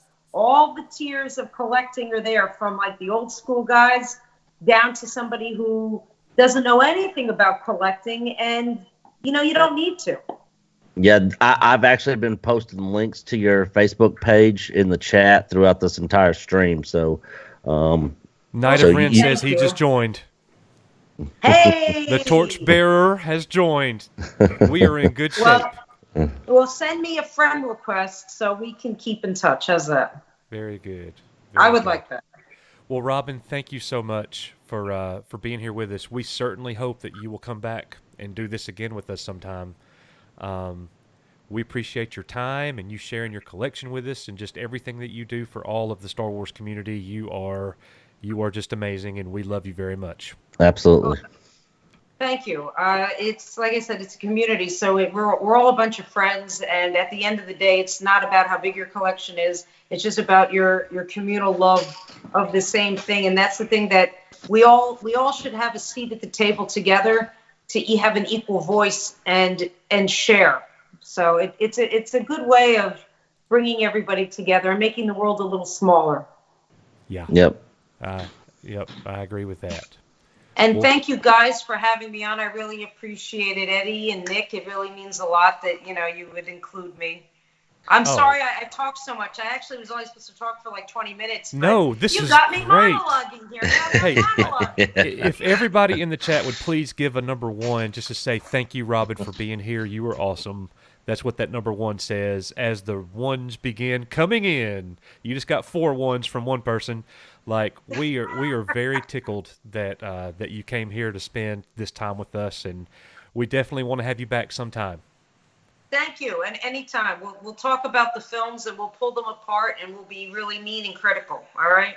I'm kidding. We're not going to be mean. I try never. We can do that.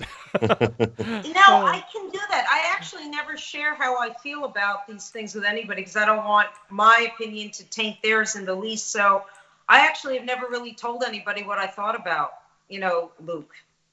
Never. So it's not my opinion. I want to hear what other people say. Who cares what I have to say? So. Right. Yeah, I understand. Well, you can definitely get a lot of people who I don't know if you've seen the documentary we did on the sequel trilogy, but we have a lot of YouTubers that we follow that's a part of the community that we're a part of here.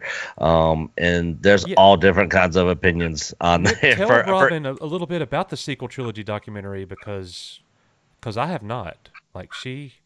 All right, so Coach and I did a documentary on this channel, and you can find it on our page. It's pinned on the very front of our YouTube channel. I'll send page. you a link, Robin.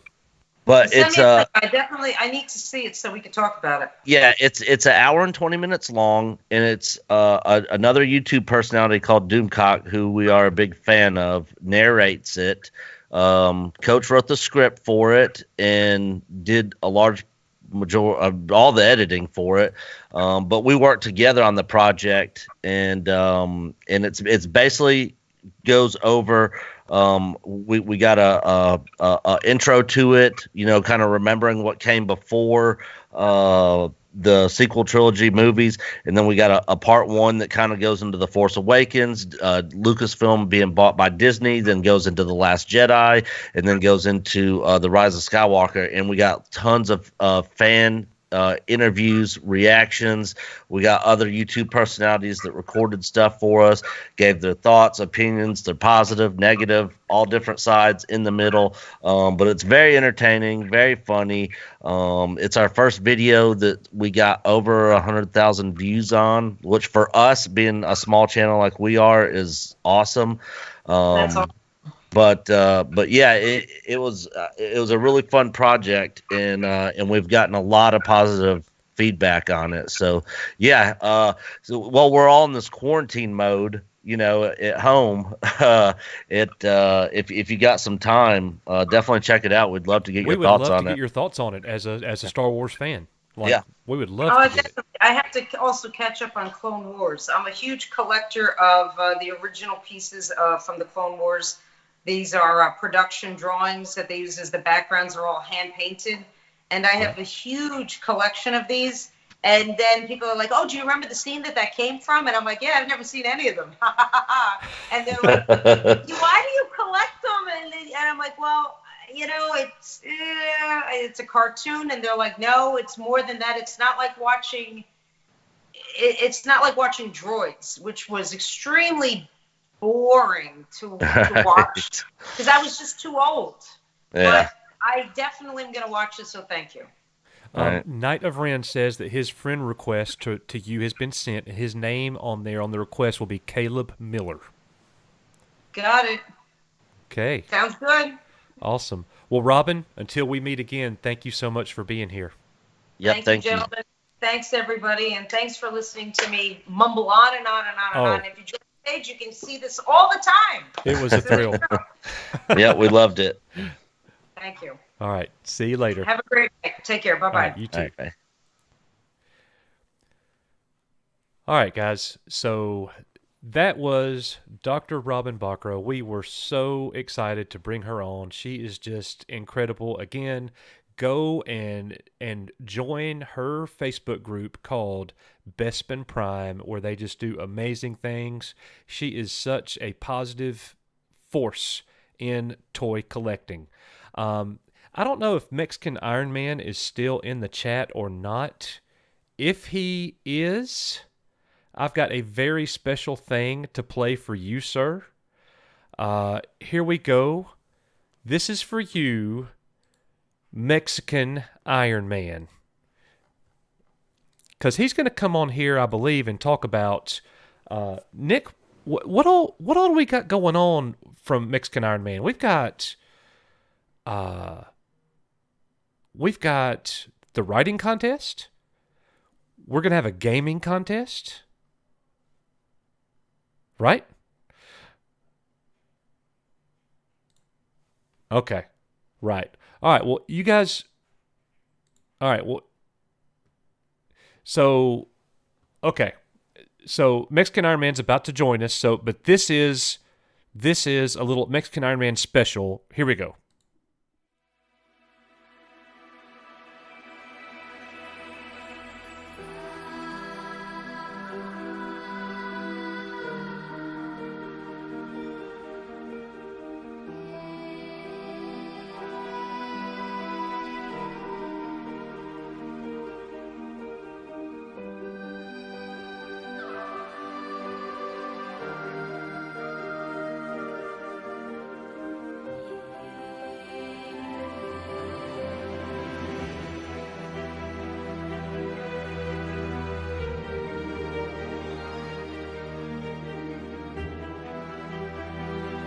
If loving coach is wrong, I don't want to be right. If loving Coach is wrong.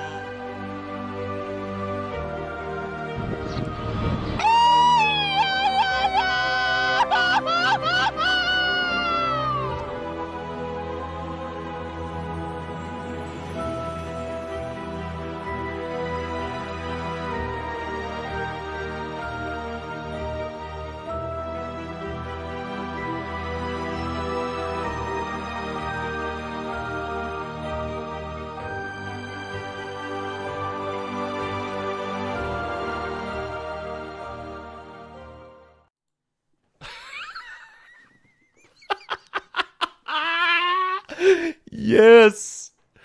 I hope you guys enjoyed that. I have never had more fun making something than that.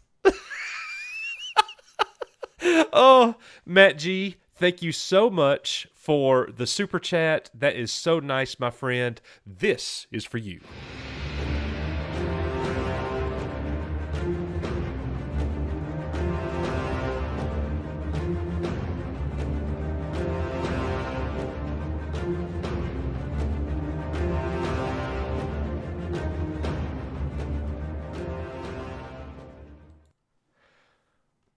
All right, Nick, we're back.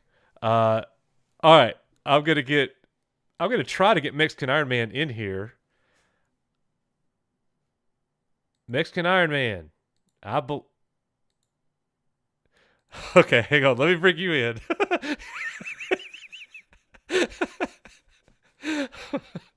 All right, hang on. You're not in yet. It's going to be a minute. I wasn't ready for you. All right. So I'm replacing that. I am bringing in the one and only Mexican Iron Man. Hang on, I gotta go get your picture. Yeah, I don't see it. So I can hear you, but the chat can't hear you. So just hang on a second. Nick, tell us about what you thought about having Dr. Robin come on.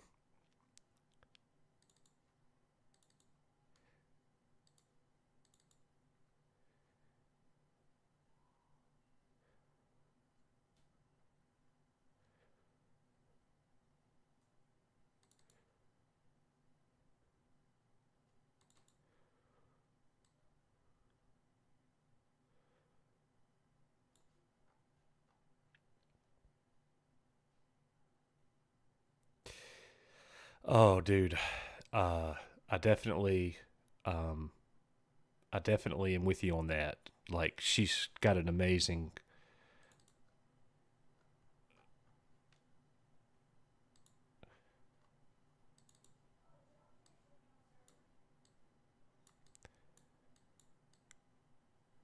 Yeah.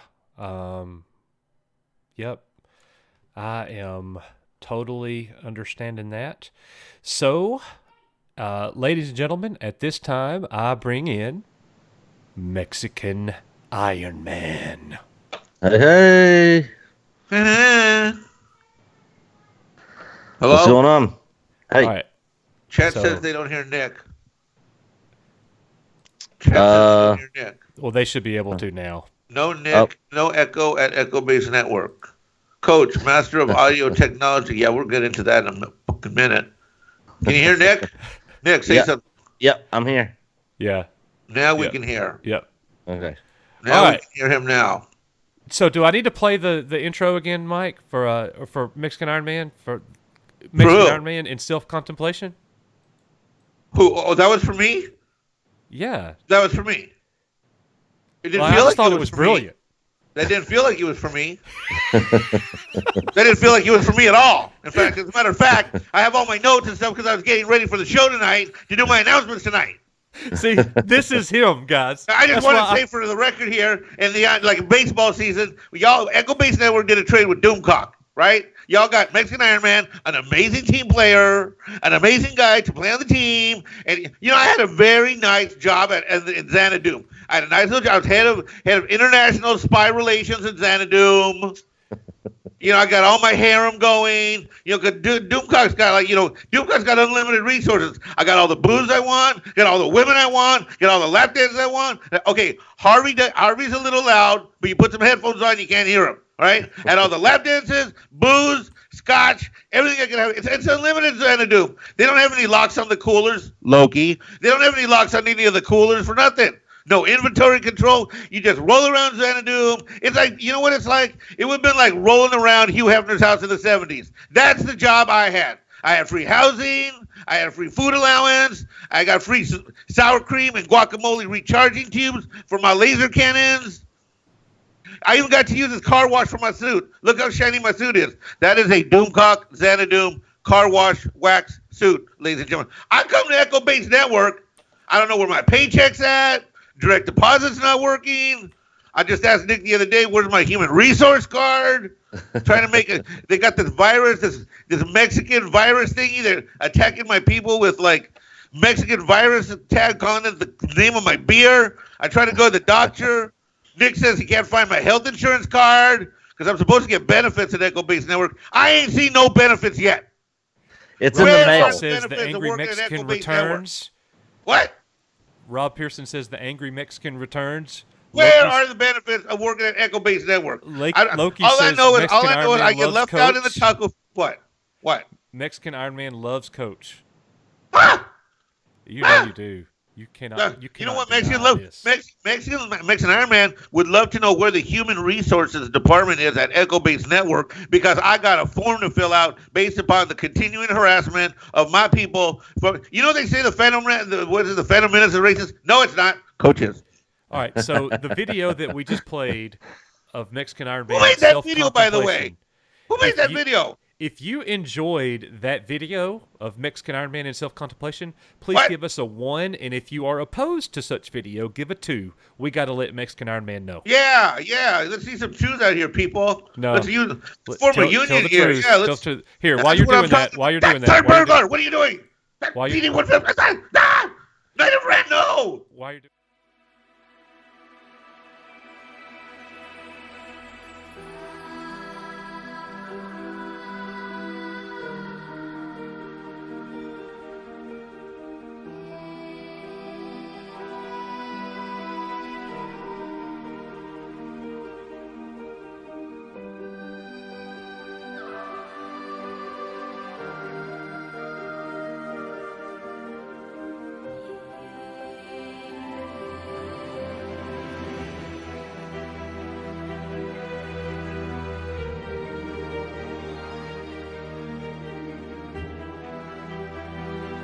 If loving Coach is wrong, I don't want to be right. If loving Coach is wrong.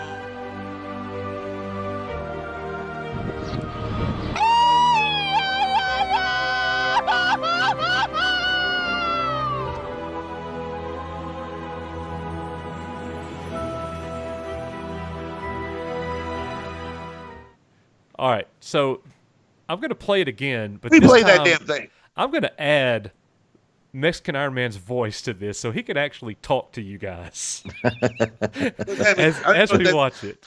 I want to know when you took away all my admin controls. Oh, you are so messed up. That's so racist. That's so racist. This is so racist. Where's my mother? I'll be right back, guys, while you play that. All right. So I don't even know what's going on. All my controls are locked. So you're gonna get to talk through it. What did I ever do? What? All right, here you go. We made this for you because we love you. All right, here we go. All right, here we go. Now you're gonna get to talk through it now. I mean, I think everybody knows this. He did not know that he was going to be getting this. I made this morning. Here we go.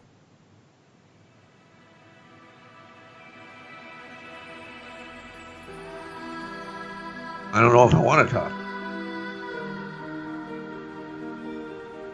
Mexican Iron Man. I can't hear the music though. In self-contemplation.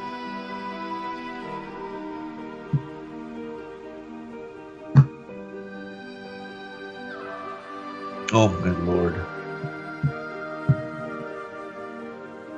We got the helmet right, except you missed the green part for the Mexican flag.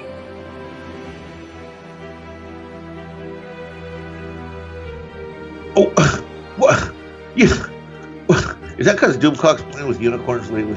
If loving coach is wrong, I don't want to be right. If loving coach is wrong.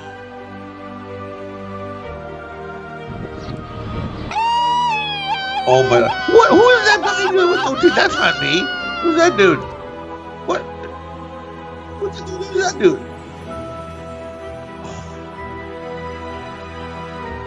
You missed the green thing on the helmet, by the way. You know what? Okay, I see what it is around here. I see the kind of working environment that I've. Oh my Lord! When the hell did you do this? Get back over here, Coach. Where the hell's Coach? Coach, get back in here, motherfucker. I did it this morning. morning. You know what? Do you remember the other day when we were talking? You know what? You know what? Guess what's happening tomorrow? You're doing your own lawns and you're cleaning your own pool tomorrow. That's what's happening tomorrow. So I ain't lifting a net to pull anything out of that. This is so funny. We were talking the other day, and he was actually starting to fall asleep, and he was singing a song, and he was going, "If loving coach is wrong," and I had the thought as soon as he started singing that, I'm like, oh, I need to record that secretly because I could use that. Use so what? I said, will you sing that again, Mexican Iron Man? When I was saying if loving coach is wrong, I don't want to be right. So I'm recording when I asked you to do it again, and you did it again, and I'm like, oh, I got him. Like I already knew what I was going to do. You know, you're a perv. You are a perv. Ladies and gentlemen, I have witnesses here. People just don't. I've never felt so violated. God. People just don't know how much fun we have. Having violated. Robin here, having you here, doing this, getting to.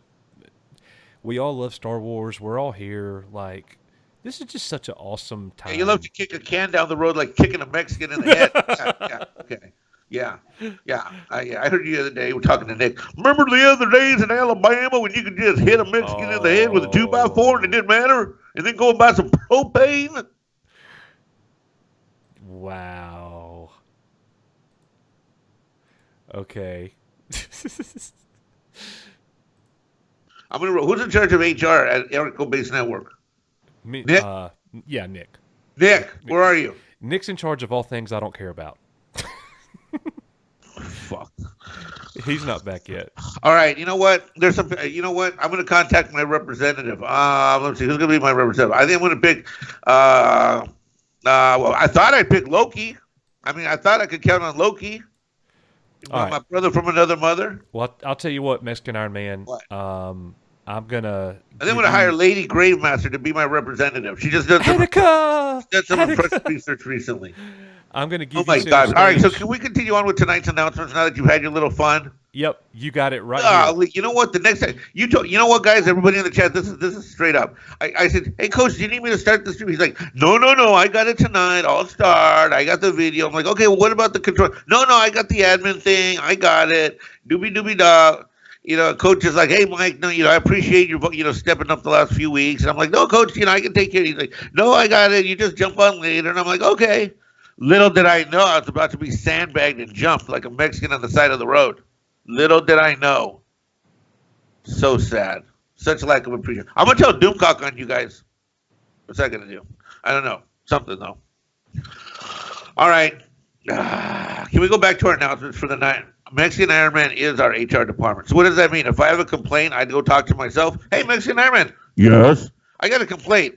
Coach is harassing me in a variety of ways in the workplace. I want to say it's somewhat sexual, but it's somewhat just mean. Okay, what do we do? I think we should fire him. No can do. He controls the budget. Well, shit, fuck. See, that's how the conversation's going to go. This is great. I'm my own HR department.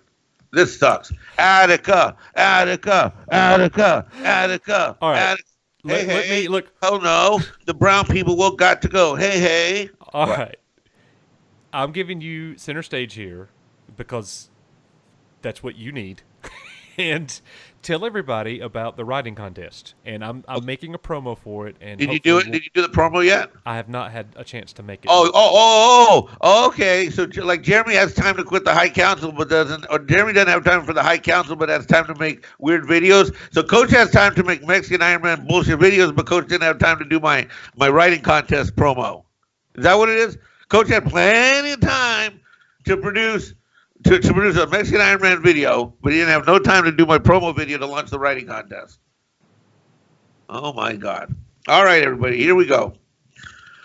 That guy says, talking to yourself is acceptable. Answering yourself is not. Well, I don't know who to talk to, that guy. I mean, I think you're my only friend right now. You and Jedi Bill 797. I think it's just the three of us here. Just the three of us. All right. Here's the announcement. Coaches said we're supposed to release a little video, which I guess he didn't get time to do because he was doing other shit. But, here it goes. All right. So after much contemplation and talking to our committee, we're going to have two contests. We're going to do a Star Trek and a Star Wars, at least in the first round. Okay? It's Star Trek and Star Wars. Now, we're going to release a video that has all of the rules, but I'm going to cover them all with you right now. Okay? First prize is $500. Okay? Second and third prize are honorable mentions and a gift, which we have yet to determine. Everybody's going to get a notable award. We're hoping that we can generate enough short stories to produce a small digital book, but we'll see how that goes. So here's the deal.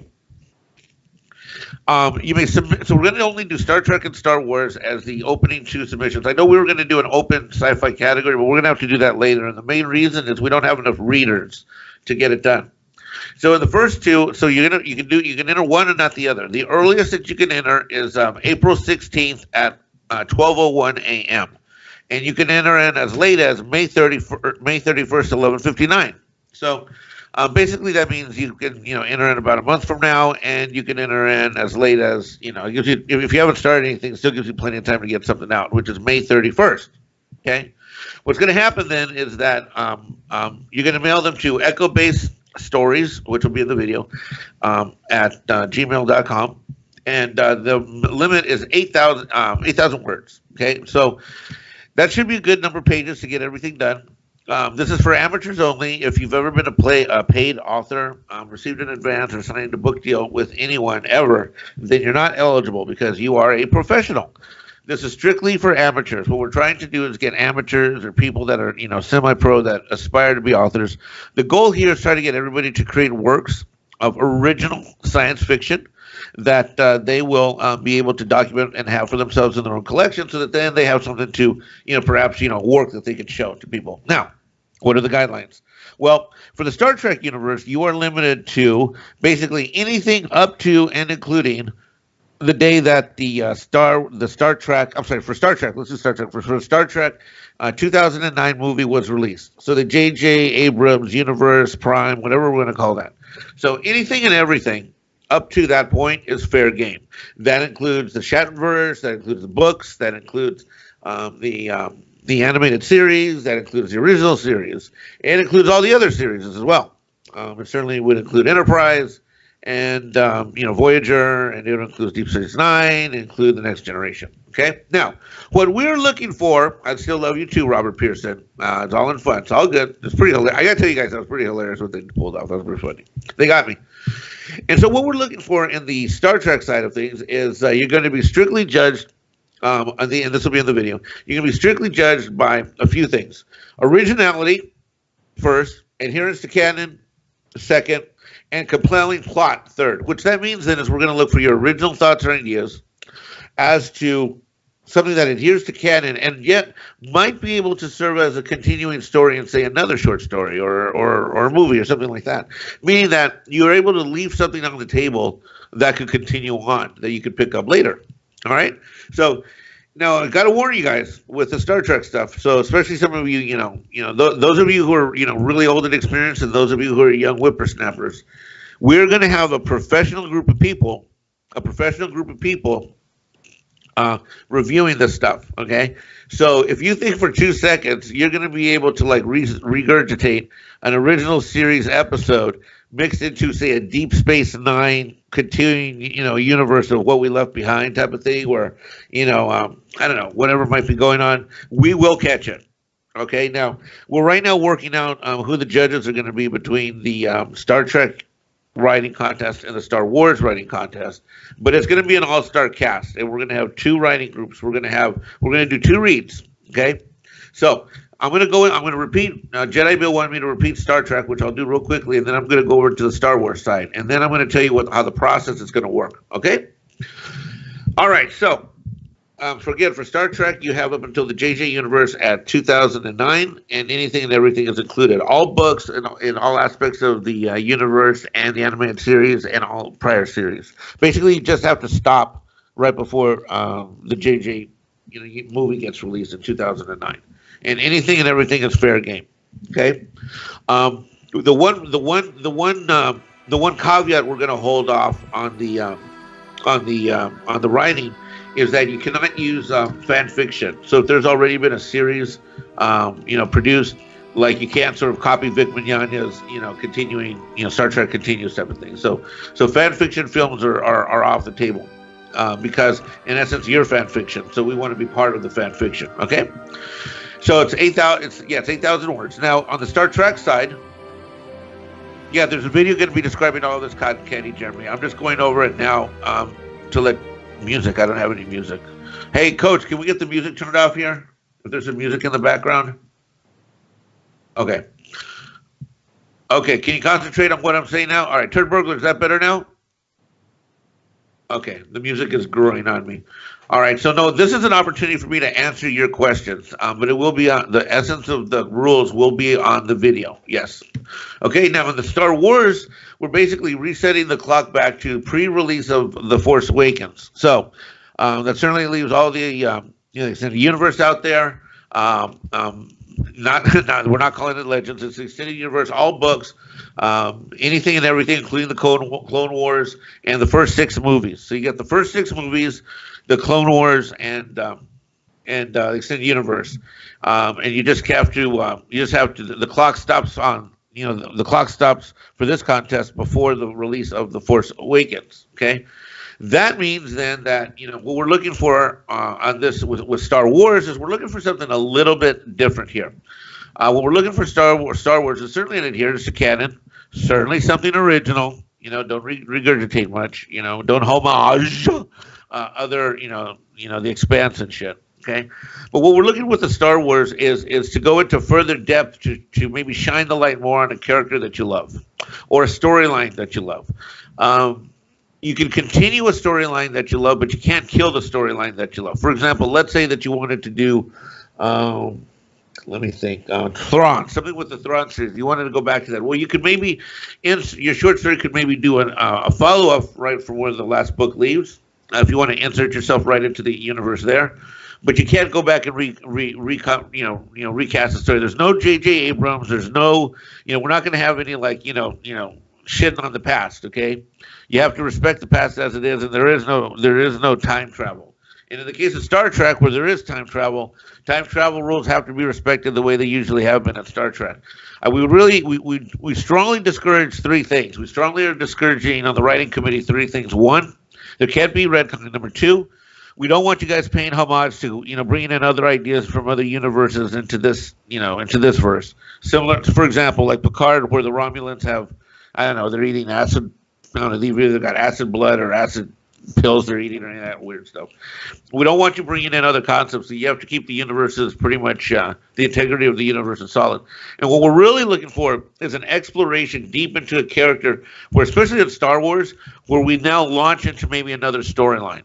And so, what I would say with Star Trek, where it'd be nice if you did that, with Star Wars, it's going to be mission critical, because essentially with the Star Wars side, you're going to be writing the next movie. So, you're coming out, think about this, you're coming out after, for better or for worse, after Solo, Rogue One. So you're coming out before The Force Awakens. So you now have to definitively set the scene as to where the next, the next set of movies are going to go. And that's literally what we're looking for in the Star Trek one. Okay? I'm sorry, the Star Wars one. So going back to both these stories, 8,000 words. The earliest you can turn them in is April 16th. The latest is May 31st. We're going to announce the winner July 15th. As to who the winner is, the first prize in each category is $500. We will have honorable mentions. The goal is to get enough quality short stories so that we're able to produce the first Echo-based network short story digital book. And not just winners, but some of the other people that get in, honorable mentions would be in that book as well, the digital book of Echo-based network. We'll probably do a a new open universe in the fall, because what we're going to move towards is having a huge gaming, a bunch of gaming tournaments in the next, few months.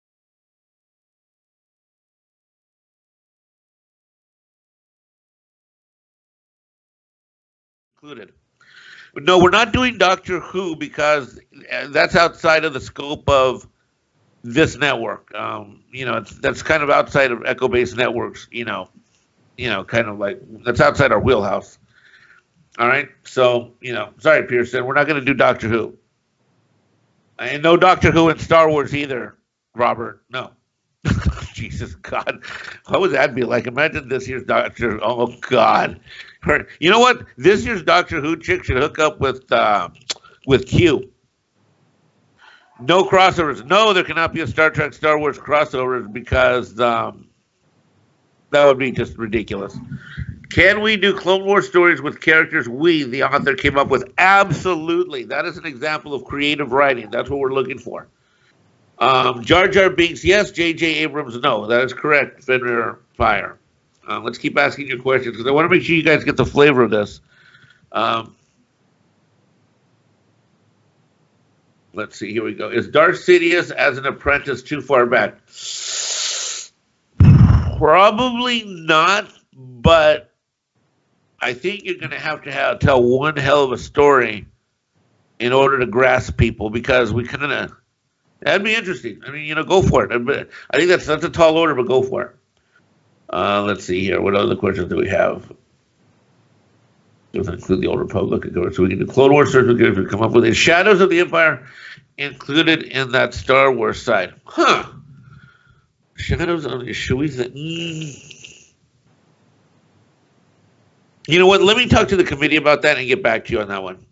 16 pages with paragraphs and indentations, probably about 1820. That is correct. Fenrir Fire. That is exactly what we're looking at 8,000 words, single space, about 16 pages, paragraphs, indentations, 1820 most. That is exactly it. Can anyone do a reimagined episode 9? Well, here's the problem. If you're going to pick up from, that guy says, can anyone do a reimagined episode 9? Here's the problem. No, I'm sorry. Jedi Bill 797. In by April 16th. The earliest you can turn it in is April 16th. The latest date you can turn it in is May 31st. So for getting in the 8,000 words, the latest date is May 31st. So you have until May 31st to turn it in. I'm just trying to tell you that if some of you guys might want to send it tomorrow, we're not taking them tomorrow. All right. We're not going to take your submissions until April 16th. And the reason why is we know that some of you have some short stories, but they may not necessarily be at around 8,000 words or not. They might be longer, they might be shorter. So we're going to give you a month to tighten your stuff up. And then the actual deadline is May 31st. Then we're going to take 45 days. Now, I do want to tell you guys, some of the ways you get disqualified. You'll instantly get disqualified if the 2 out of the 3 readers think that you've retconned or copied anything in your story. Additionally, if it's really poorly written, the grammar is just awful and horrible, and it's just a train wreck, then we may just contact you and say, look, this thing is just not readable. I mean, you just you're all over the map. Meaning, for example, you turn in something that's designed to be read like a short story, but instead it reads like a comic book without the pictures. And of course, we're not looking for a comic book in this situation. We're looking for, guess what? A short story. So that's what it is. Christopher Perez, I'm going to have to get back to you on Shadows of the Empire. My initial reaction would probably be no, but you know what? Let me get a more definitive answer for you. So we can do Clone Wars stories with. Okay, so let's keep going down. Can anyone do a reimagined episode 7 through 9? I didn't answer that, so let me answer that now. If you do a reimagined episode 7 through 9, what I'm going to tell you is that you need to do a reimagined short story that picks up before episode 7. Okay, meaning that if you choose to go, one of the criteria is being creative. If you choose to decide to redo the creativity of the characters that are in those movies, you better do one hell of an amazing job, because if you're going to roll with that, you're going to be judged against what we've already seen, and that's already in our heads. So unless you have one hell of a compelling story, I would highly recommend you probably stay away from that, because it's just, I don't know. I mean, that's a piece of advice. Could you? Sure, you could come up with, but you can't do a trilogy. We're looking for 18 to 20 pages. One story, that gets us going. Okay, Old Republic fair game? Yes, it is. All right. So I think I've answered all the questions. I think I've answered everything. If there's any more questions, 5, 4, 3, 2, 1, let me know. Going once, going twice. I'm going to turn the show back over to Coach. And then I'm out of here. Let's see. Anyone else? Going once, going twice. All right. Where's Coach?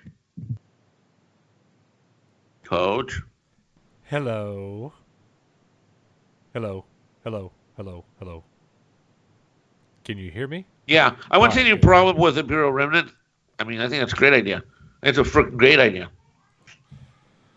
All right.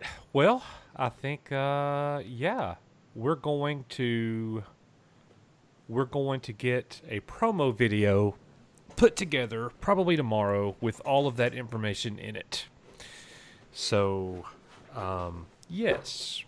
And if you have any questions, you can shoot them to me, Nick, or Mexican Iron Man. So yeah, we're very excited about this. It sounds like a fun. That'll be a fun experience to go through reading everybody's short stories. And we're working on a really world-class group of writers. I mean, readers. I mean, I don't want to announce yet because I'm working on them, but I mean, it's the creme de la creme of people in the Phantom Menace. Sweet.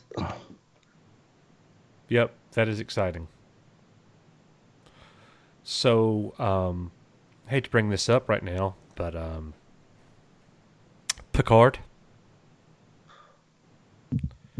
Did you watch the newest episode? Yep. I have not, but I don't care about spoilers. I did. Okay. I haven't. I'll probably watch it the tonight. latest episode of Picard? I think he did. Is Dave Bob here? So, tell us what you think about it, Mexican Iron Man. No, I'm not going to because I'm so mad at you. Why are you mad at me? Can't wait to write my Kirk and Obi-Wan versus Gold. Whoa, Robert Peterson. No. Robert Peterson didn't listen to the rule. No, he didn't. Oh, hey, Loki, I need some backup. Can Loki come in here? Oh, Loki doesn't have Skype, huh? Loki's welcome to come in here. As a matter of fact, I think Loki's going to get... we're going to be playing some games here later tonight. To Loki a link. I need a backup. I need to discuss the most recent episode with my brother Loki. I don't know if Loki can join a Skype call or not. But if he does what? All you do is send him the link, and he can use a web-based. He uses the web-based Skype link. It's web-based. Yep. I remember the good old days when Coach didn't know how to do any of this stuff. Now he knows how to make funny Mexican Iron Man videos. This is all hilarious. Hey, Bill. Hey, I've so always now been on Red Paper on digital. Digital. It's gonna be you're gonna submit like a Microsoft Word or Adobe PDF. All right, Loki, I just messaged you over Twitter, the link. Nick is garbled, it says. Say something, Nick. I am garbled. Yeah, you gotta take him out and bring him back in.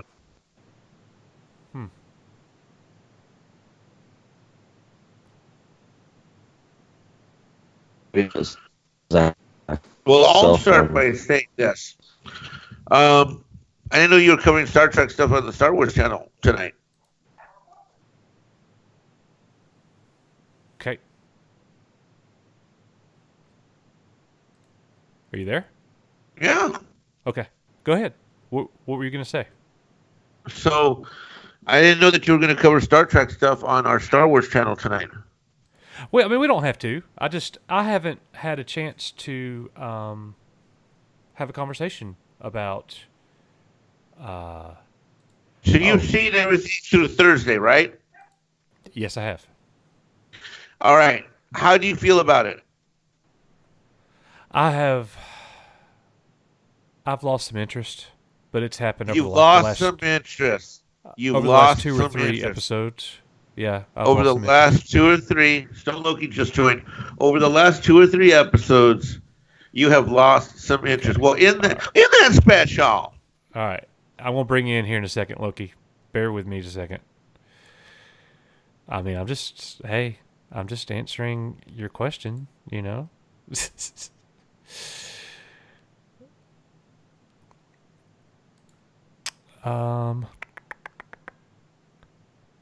Trying to figure Well, I'm out. glad you've answered.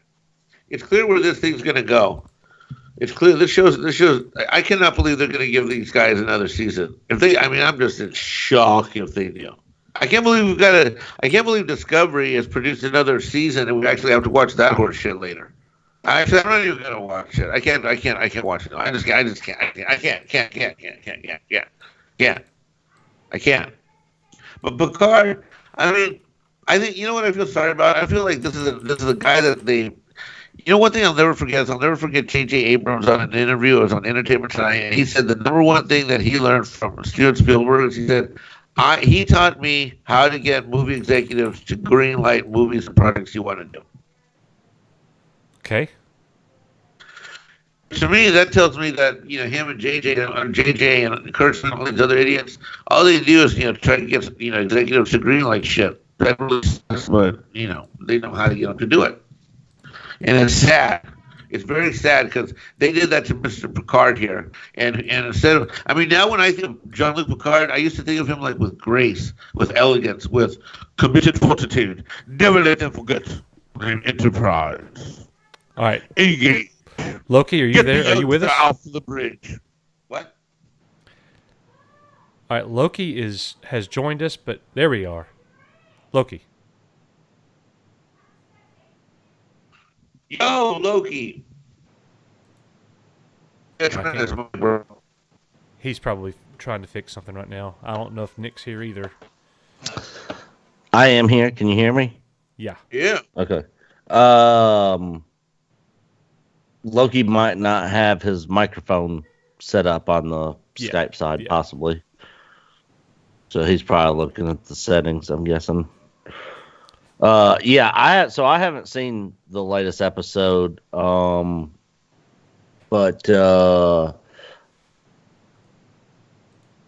I've been kind of middle of the ground the whole entire show. And it's but you saw it through last week, did you?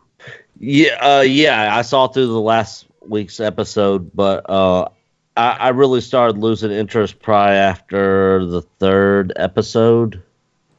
Right. And a lot of things that people are not liking about it don't really bother me personally as much, but some of the stuff is just, it just doesn't feel like Star Trek to me. It feels like another show with Picard, almost like another universe.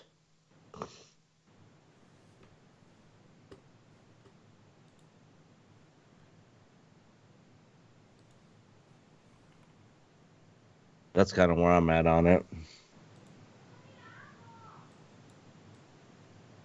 Stone Loki, take your mouse and roll it over your microphone icon, and that's where you can change your settings. It'll give you options as to where you want your mic to go and all that shit.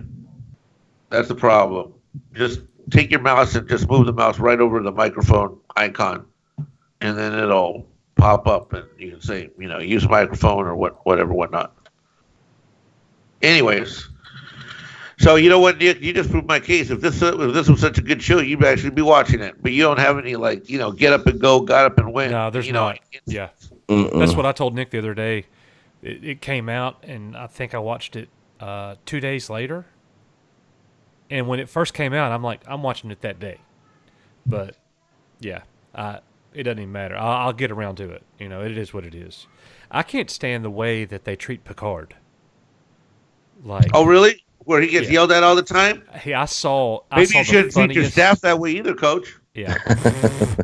Don't make me pull out some old videos, Mexican Iron Man, because I can in mere seconds.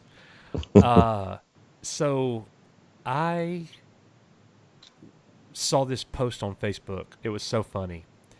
They said that Picard, Jean-Luc Picard, does a great job of portraying Patrick Stewart.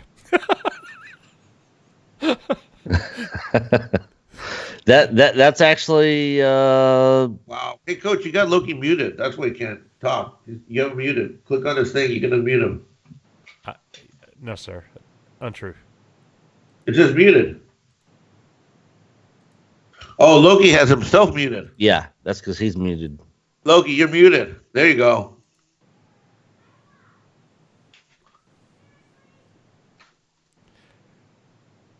Hello?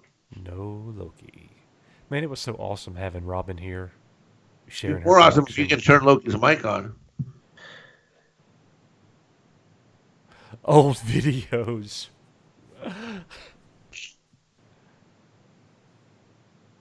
So if I write a Star Wars story with characters named Safe Space and Snowflake, would that be acceptable? Oh my God, you guys! What the f are we talking about here? Oh.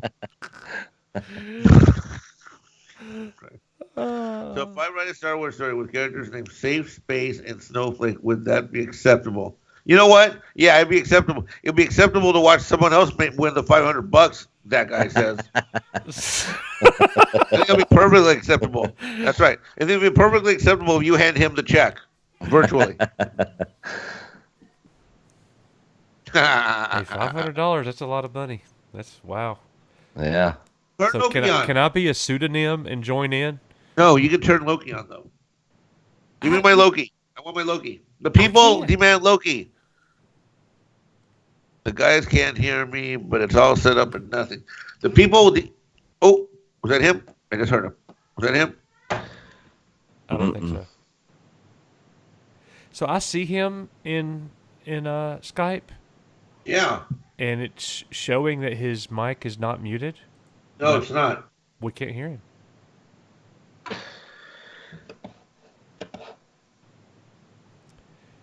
I do not know. Yeah, I'm not hearing anything either. Yeah, and he said that he's talking and his mic set up. I don't know. I wrote about what happened to Coruscant after Return of the Jedi with the perspective of a shock trooper. Huh? That's interesting. Sam Porter. It's all set up and nothing. Coach, what are you doing wrong? Come on, man. You're doing something I'm not wrong. doing I know anything you're denying me of my people. I've got Sam Porter. He's my dark horse. I've got him picked to win the writing campaign. What? Yep. He's going to win it. How do you And know? He's going to get that Turtle Beach headset. Turtle Beach headset? Yep. Okay, I think I just muted Loki. How do I unmute him?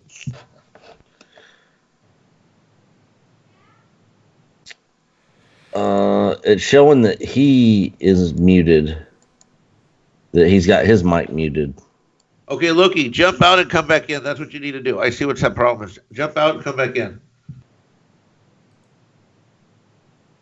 Eddie, did you just mute Nick too? No. No, I muted myself. I was just doing that to show that when I mute my mic, that icon comes up there. I agree, Jedi Bill. It is a bummer that we cannot hear the one and only Stone Loki. I think it's a bummer that we haven't figured out this technology yet. It's Skype. It's not Wirecast. No. I think we haven't had any audio issues tonight. Everything's gone smoothly. Because somebody got it fixed. Well, somebody spent all their time like doing Mexican Iron Man videos when he should have been doing his literary contest tape. Well, somebody sent me that literary contest information way too late today. Yeah. Uh-huh. Oh, So- now it's cool. Okay, here we go. Here we go. Thanks, CD15169. Hey, is Hello. Oh, there we go. There we go. It was the Yeti, dude. It was the Yeti. I went on my headphones. It was the Yeti, Mike. Huh. Oh, yeah. If you have a Yeti, you got to press on the Yeti. You have to specify it. I love my Yeti mic. I got this. Is that what you have, Loki? Yeah, but I had to like unplug it and plug in my headset. It would not. Exactly. It wouldn't use the Yeti. Okay, That's weird because I'm using my Yeti. So, Echo Base Network, we must take a time out for a moment. We are going to witness Mexican Iron Man in all of his anger apologize to me right here live. Ooh. What? Because it wasn't me and technology. It was his Blue Yeti. You're going to give me my apology now, or I'm going to play your video. What am I going to do? I'll play your video on loop all night long. What video? Oh, the one from earlier? Yeah. No, we're putting that in the vault. We'll go no. Echo Base Network 24 hours a day. Hey, Coach, I was going to tell you how awesome it is working here at Echo Base Network, and if you could just get a minute and turn my administrator command codes back on my keyboard, would be really awesome, brother, because I love you guys and being and working here. If you could just turn my admin codes back on, would be awesome. So I can control everything like I used to. All I know is that when I said give me a 1 or a 2 in the chat about the video, I got nothing but 1s, and I got a bunch of them. So I think that Mexican Iron Man in self-contemplation is a new series that we need to have. What do you think, Nick? What do you think, Loki? Oh yeah, yeah. A weekly thing, man. Touching on his innermost secrets and desires. Yeah. What part of that video did you like the most, Loki? The fact that it was like Mexican Red Shoe Diaries, man, with the unicorn and yeah, dude. Yeah. What about that transparent old Mexican yell in the background? I have all my teeth.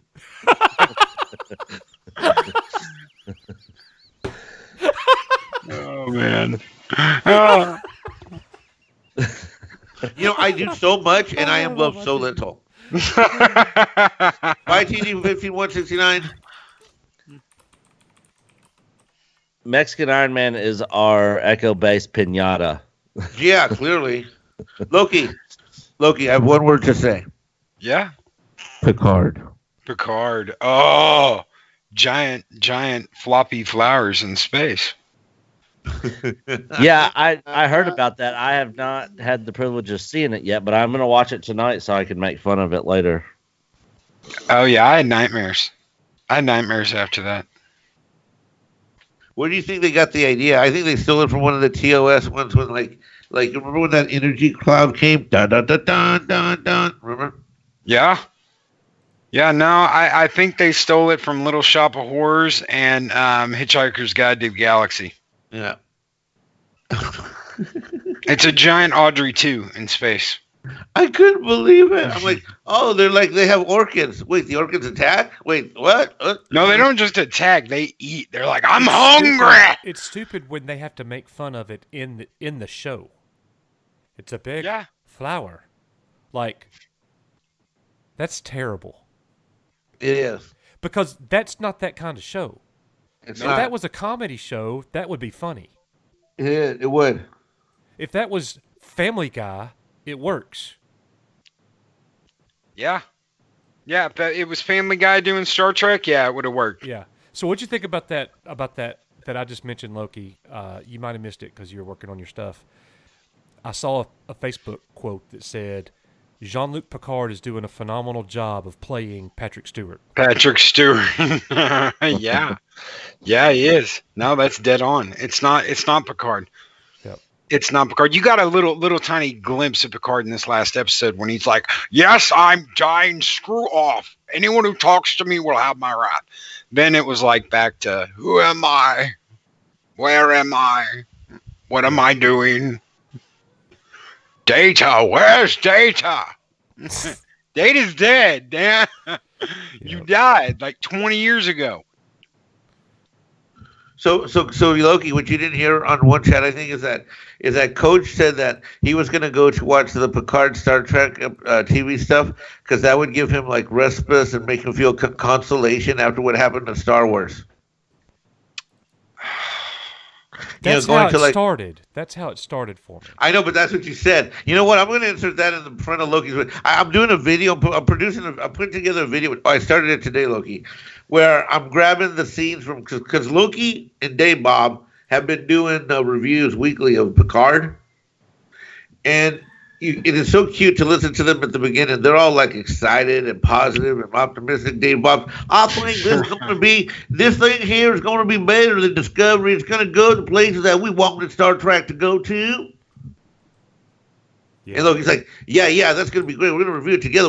How do you want to format it? You want me to go first? You go first. They're all cute deciding who's going to go first and shit. Hell, by last week, they're like, what do you want to do? I don't know. What do you want to do, Loki? I don't know. What do you want to do, Dave-Bob? I think I'm going to go drive into town and get some Krispy Kremes. I'll be back in an hour. Every time you finish an episode of Picard, CBS takes 1 year of your life away. It's the machine from Princess Bride. Every time I finish watching one, I hear the six-fingered man. I hear the six-fingered man say, I've just taken 1 year of your life away. It may have been 1 hour, but yeah, they drain you. Yep. I remember one Thursday morning, every morning, because Loki sends these things out like an hour ahead of time. In an hour at 5 in the morning, at 6 in the morning, come see Mischievous Mornings. Then my phone goes off again at 5:30 California time. In 30 minutes, join Loki and Mischievous in the Mornings, or whatever the flying freck is called. 5 minutes ago, get the Mischievous in the morning. And starting now, Mischievous in the morning. Thursday morning, Picard last week, my phone's silent, dead. I'm like, hello? I'm like looking at my watch, like, yeah, you reset, hour forward, or fall forward, spring back, and looking at my phone, shaking it, going to his channel, seeing if I'm still I thought he unsubscribed me. No, never do that. I'm like, I'm still subscribed. I'll notice. Yeah, I'll notice. Anyway, every other day of the week, it's all like you have 50 notices. Tomorrow morning, in 8 hours, this morning. On Thursday morning, he's like, shit.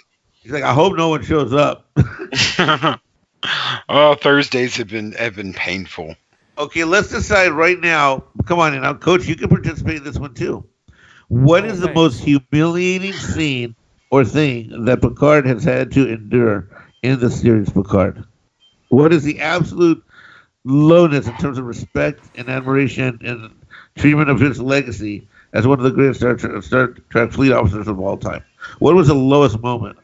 I have mine. You have yours. Let's go. Go, Loki. Oh, me. I thought you were talking to Coach. Yeah. Coach. Coach is contemplating. Okay, I'll go. Unless Coach wants to go. You ready, Coach? I'm not ready. I am. Go. You can go, Nick. All right. The thing that I hated that I thought like completely the thing I hated the most, and this is just for me, was people calling him JL and him being okay with that. I hated that. All right. Next, Loki. Oh, just the complete disrespect. It goes right along with what Nick said. There are two moments where basically the Admiral throws the F-bomb at him. He tells him to shut the F up, and she tells him, is he lost his effing mind or something like that? The effing hubris. And then the way, what's her name, talks to him. She's like, JL, you out of your damn mind. And he's just like, I'm sorry, I'm old. I'm like, yo, 7 out of 12. See, I call her, it says 7 to 9. I call her 7 out of 12 because that's how many 12 steps she probably accomplished, right? Yeah. 7 out of 12. That's what I call her, 7 of 12. Yo, 7 of 12. Get back on the path of treatment. Call me when you're done. No, you call me. I'm waiting for you to call me. I'm like, Picard was out there saving the universe 3 or 4 times over when, this little black chick was still in her Head Start minority program. I think the part for me, I think the Admiral thing is a given. When the Admiral cursed at him and stuff, that's almost. I was stretching to try to find something that's not such an easy answer. The part for me, it was like episode 3 maybe, when he sat down and took the controls of the starship and turned around and looked and said, "I don't know how to fly," or something.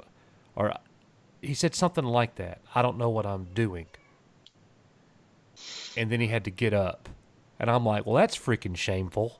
you know, to embarrass him like that. Like he sits down ready to go and realizes he doesn't even know what he's doing. That's what it would be for me. He was kind a of crack small pilot, moment, but I too. liked it. I mean, I didn't like it. That's what I mean. But you know what? I'm going to say this too. There was some parts early on that I liked a lot, and that's why early on I was way better with it than I am now. Like what? Like Name one. like in the very first episode when he realizes I haven't been living. I've been sitting around waiting to die. That's crap. We already discussed it. You know what? That's crap. Coach, I'm gonna have hold on. Loki, red flag and 15-yard penalty. This is a point of Mexican. What do we call it? Point of Mexican privilege preference. Number 14. Number 14. Yeah, 14. Coach, that's horse crap. You know why? Because I've told you this before. Like if it's Picard, what do you always want to do? You always want to drink tea. You want to read a book. You want to go on archaeological digs. That's what Coach. Oh hell no! You are not playing the video while I'm talking. Oh hell no! You are not playing the video while I'm talking. Oh my god! All right. Well, I'm still going to depart some knowledge on you, racist Alabama. You know what? You know what? Roll Tide today. Roll Tide. Roll Tide. Anyways, Roll Tide today. Anyways, going back to what that's a Picard. But as soon as Picard's done, he'd be like, "I'm going on an archaeological dig, and I'm taking my books and my tea with me." He wouldn't be all like depressed and sad and blah blah blah blah blah blah blah blah. Not Picard. That's against his entire ethos. First of all, he never took a break. He never slept. When he did, it was rare, and he always retreated to his ready room. And then he was the guy barely slept the whole time. That is not a guy who's like, oh, you can't find my way. And you want to go back to that, the wine with the vineyards and just sit there. He never liked the place. He doesn't even know how to make wine. He's not even fucking Mexican. He doesn't know how to pick wine. What the hell? Yeah. You see, you're buying into the premise of a story by this lazy ass effed up world of where that could be. So you're looking at it like, who's looking like, well, I hope that after my educational career, I don't sit here and stare at my toys in this room for years and wonder if I should have saved the Romulans or not. That's not going to be you, Coach. You're going to still be collecting toys, selling toys, and apparently you're still going to be producing racist videos on YouTube. Not to mention, Picard graduated at the top of his class at the academy as a pilot. You're telling me he does not know how to sit down and spent all that time, as a captain. Yeah. Right. He's not going to be able to sit down and go, okay, this was what does this and this and that. That's da, da, da. Yeah. How many times did we see him flying shuttles, flying other ships? Like, I mean, it's not like he doesn't know what he's doing. Exactly. Like he's going to be sitting around for 15 years at a vineyard at his old family chateau and then just sitting around doing nothing and waiting for the Romulan Mexicans to show up and give him tea, who are his servers or whatever the hell. Give me a break. Coach, you can't even recognize a bad plot when you're like, oh, I kind of like this part. You can't even like the part that makes sense. Find a part that makes sense. That answer is disqualified.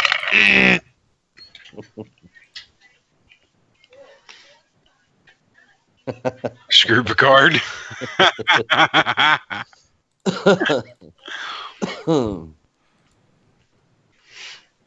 It's that bad. There's nothing redeeming about that show. It is awful. It's horrible. There's no plot line. They don't know where they're going. I feel like after last week, I felt like I was watching a show from another season. Like, wait, what the fuck? Right? What show? What show are we watching this week? I'm talking about last week on Picard. Like the last week or two, it feels like they're like from a different season of Picard. Like how are you part of the same storyline? Where are we going? What are we doing? Good night, Night of Ren. Appreciate you, brother. Good night, Night of Ren. See you, Night of Ren. Thanks for hanging out. I like him. He's positive. He's positive, but he ain't stupid, Coach. Yeah. Coach, see if you agree with me here on this, though. You know what I've seen over the past, 9 weeks now? I've seen Mass Effect. I've seen Battlestar Galactica. I've seen Firefly. I've seen The Expanse. I've seen all these different shows on Star Trek. And no Star Trek. Even Game of Thrones is in there. You got the brother and sister Romulans kissing cousins or whatever. So, That's yeah. crazy. Which one would you say was they Battlestar hooked up in this last episode? Yeah. Oh, see, I didn't even know that. That sounds funny. What was I going to say? But Shit, yeah, I had a all question those for different IPs in Star Oh, Trek. which In one Star did you see Trek, Battlestar should be making- Galactica? What was that reference from?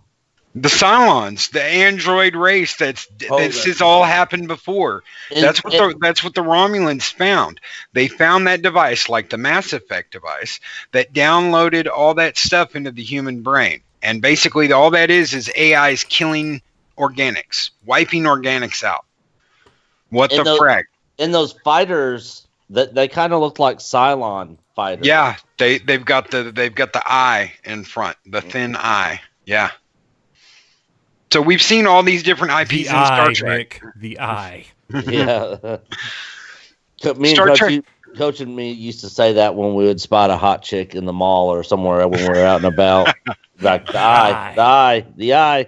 We'd start looking around. Where? Oh, okay, I see. The eye. We haven't said that in years. Yeah. The great eye. But Star Trek should be leading the pack, not copying everybody else's stuff. Well, it sounds like if Coach hasn't seen the last one, he ain't going to see the last one, so we're good to go. No, Argument one. Mexican I Iron Man 1, Coach 0. Okay, update the leaderboard. Okay. You know what? Okay, all right. You know what? You know what? You know what? Loki, I'm not talking to him. You tell Coach that I'm not talking to him right now.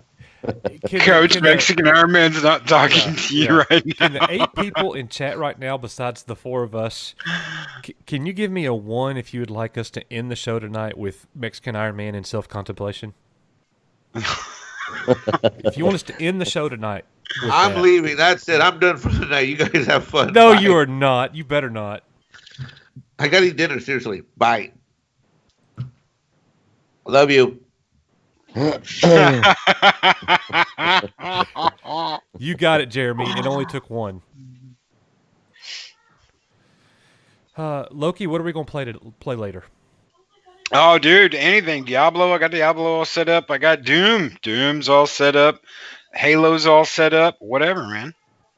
Oh, did you add Loki on Steam? I did. Okay.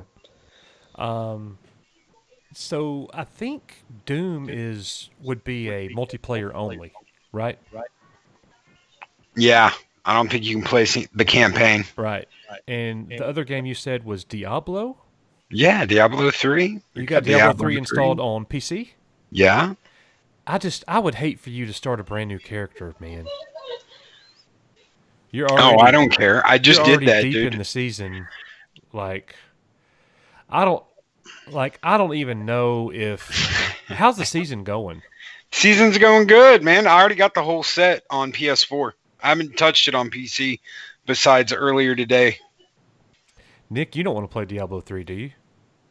Oh God, no. I'm actually on call for work. I cannot believe my phone has not blown up once this entire time I've been on here. But I actually do got some work stuff I do have to do tonight. Okay. So I'm probably going to be working on that. Well, I'll tell you what, Mexican Iron Man really did have to leave. I'm going to play, if you're okay with it, Loki, I think I'm going to live stream some more Halo. And this time, I'm going to live stream through OBS instead of Wirecast. And Okay. if Cotton Candy Hair Jeremy is still out there, I have figured out the frame rate problem with the games. And so it is fixed. It is definitely fixed. Cool. So, what was the problem with frame rates? Well, it really wasn't a problem with frame rates. It's that Wirecast does screen capture. It captures your display. Mm-hmm. OBS will allow you. It will actually go capture full screen applications. So it's a difference in capturing a screen or recording it through the app itself. Yeah, because Wirecast is built more for like TV production where you're having actual people than and then OBS is really built for the gaming side of it. So yeah, that would make sense. Jeremy, I actually had a 52-minute long episode that I put out yesterday, unlisted. It was scheduled for tomorrow, of me going through Act 2 of the Transformers game, and it was still so choppy, and I was like, what's going on? So I played it in OBS, and it's perfect. So, Loki, I'm going to get us a live stream going on OBS here in probably an hour, if you're down for that. Yeah, and if I'm down with that. If anybody in the chat wants to play some Halo with us, we're going to be playing, so let's have some fun. I'm going to have me some fun. What is this, the Master Chief Collection? Yeah.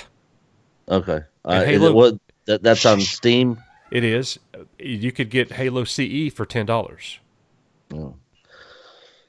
Yeah, too bad I don't have $10. I'll gift it for you if you'll play it with us tonight. I might be down with that, but the only thing is I suck. So Good. Literally, everybody will be laughing, dude. Yeah, I mean, I'll absolutely bend you over my knee and wear you out. Yeah, so I played this with Coach on the Xbox back when he was in college, and I literally just ran around and got raped the whole time. So it was really no fun for me at all. So it wouldn't probably be any fun for me again tonight. But I might do it just to be the comic relief for everybody in the chat. No, dude, like actually play. Like there's a bunch of people online that aren't good either. They're new to it. Yeah. We don't expect you to have legendary status like me and Loki. Yeah. I got. I'm good at first-person shooter games. I'm just not good at that game. The original Halo, really? I never played that. Now, if we were playing multiplayer Destiny 2, man, I'd be all over that. That's weird because I always felt like Destiny 2 was an extension of Halo. I was like, Halo got me ready to play Destiny 2. Yeah, see, I never played the Halo games. I never got into them ever. I killed it. But when Destiny came out, I played the crap out of Destiny. Then Destiny 2 came out. I played the crap out of it for a while, but I didn't get hardly any of the expansions or any of that. And then they started doing these seasons, and I kind of fell out of it. But the first Destiny game, I pretty much played it off and on, its entire run until Destiny 2 came out. Yeah. So y'all didn't couch co-op? None of that? I did a lot of. I did, but Nick did not. No, I've never owned Xbox. So Loki, from 2000 to 2004, I lived in Auburn, so I would only see Nick when he would come visit on the weekends, or I would come home. Gotcha. So all my Halo playing was with all my college friends. Nick's prehistoric friendship, he's way before that. Yeah, when he was down there, I pretty much was playing PC games and PlayStation 2 games at that time. I've been a PlayStation guy since the PS1. So, yeah. But yeah, I would be down for jumping on there and getting waxed. You'll just have to send me the what I need to download and all that sort of stuff. I'll have to go ahead and start downloading it, installing it. It shouldn't take too long. I think you can install just the multiplayer. I'm pretty sure you can just install the multiplayer and not even install the main game. Oh, really? Yep. I got Mexican Iron Man on fire now.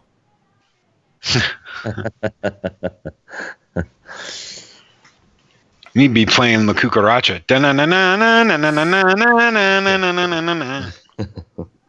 Copyright strike. I played some Halo when I was attending UAH, the University of Alabama in Huntsville. I know UAH. Yep. Not far from here. Yeah. Very cool. I hooked up with a couple hot chicks from over there back in the day. Oh my gosh. I was at San Jacinto then.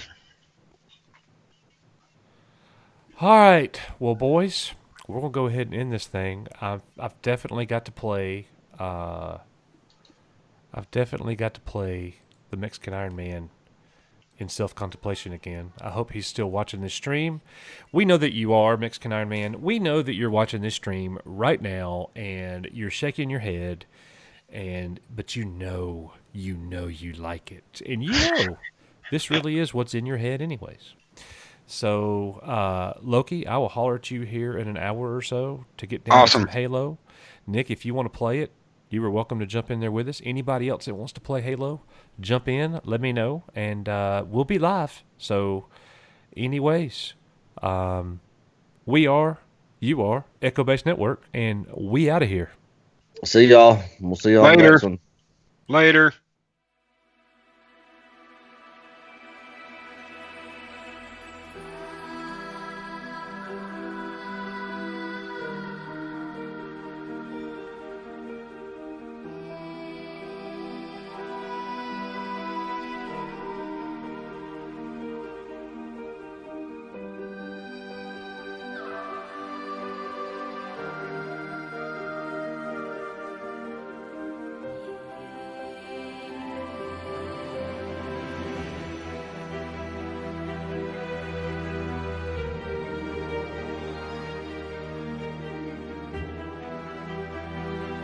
If loving coach is wrong, I don't want to be right. If loving coach is wrong,